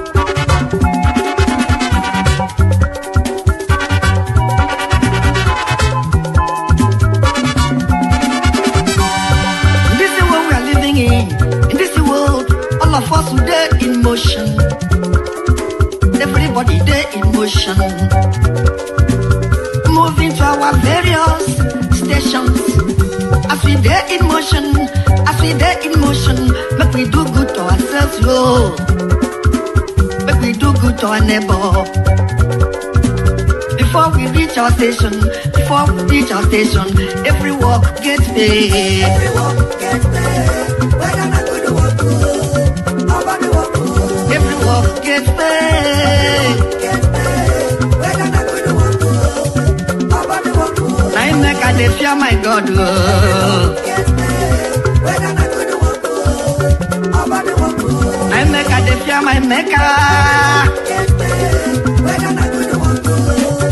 Nobody work good. Oh, I come a grandson. Organize.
My God,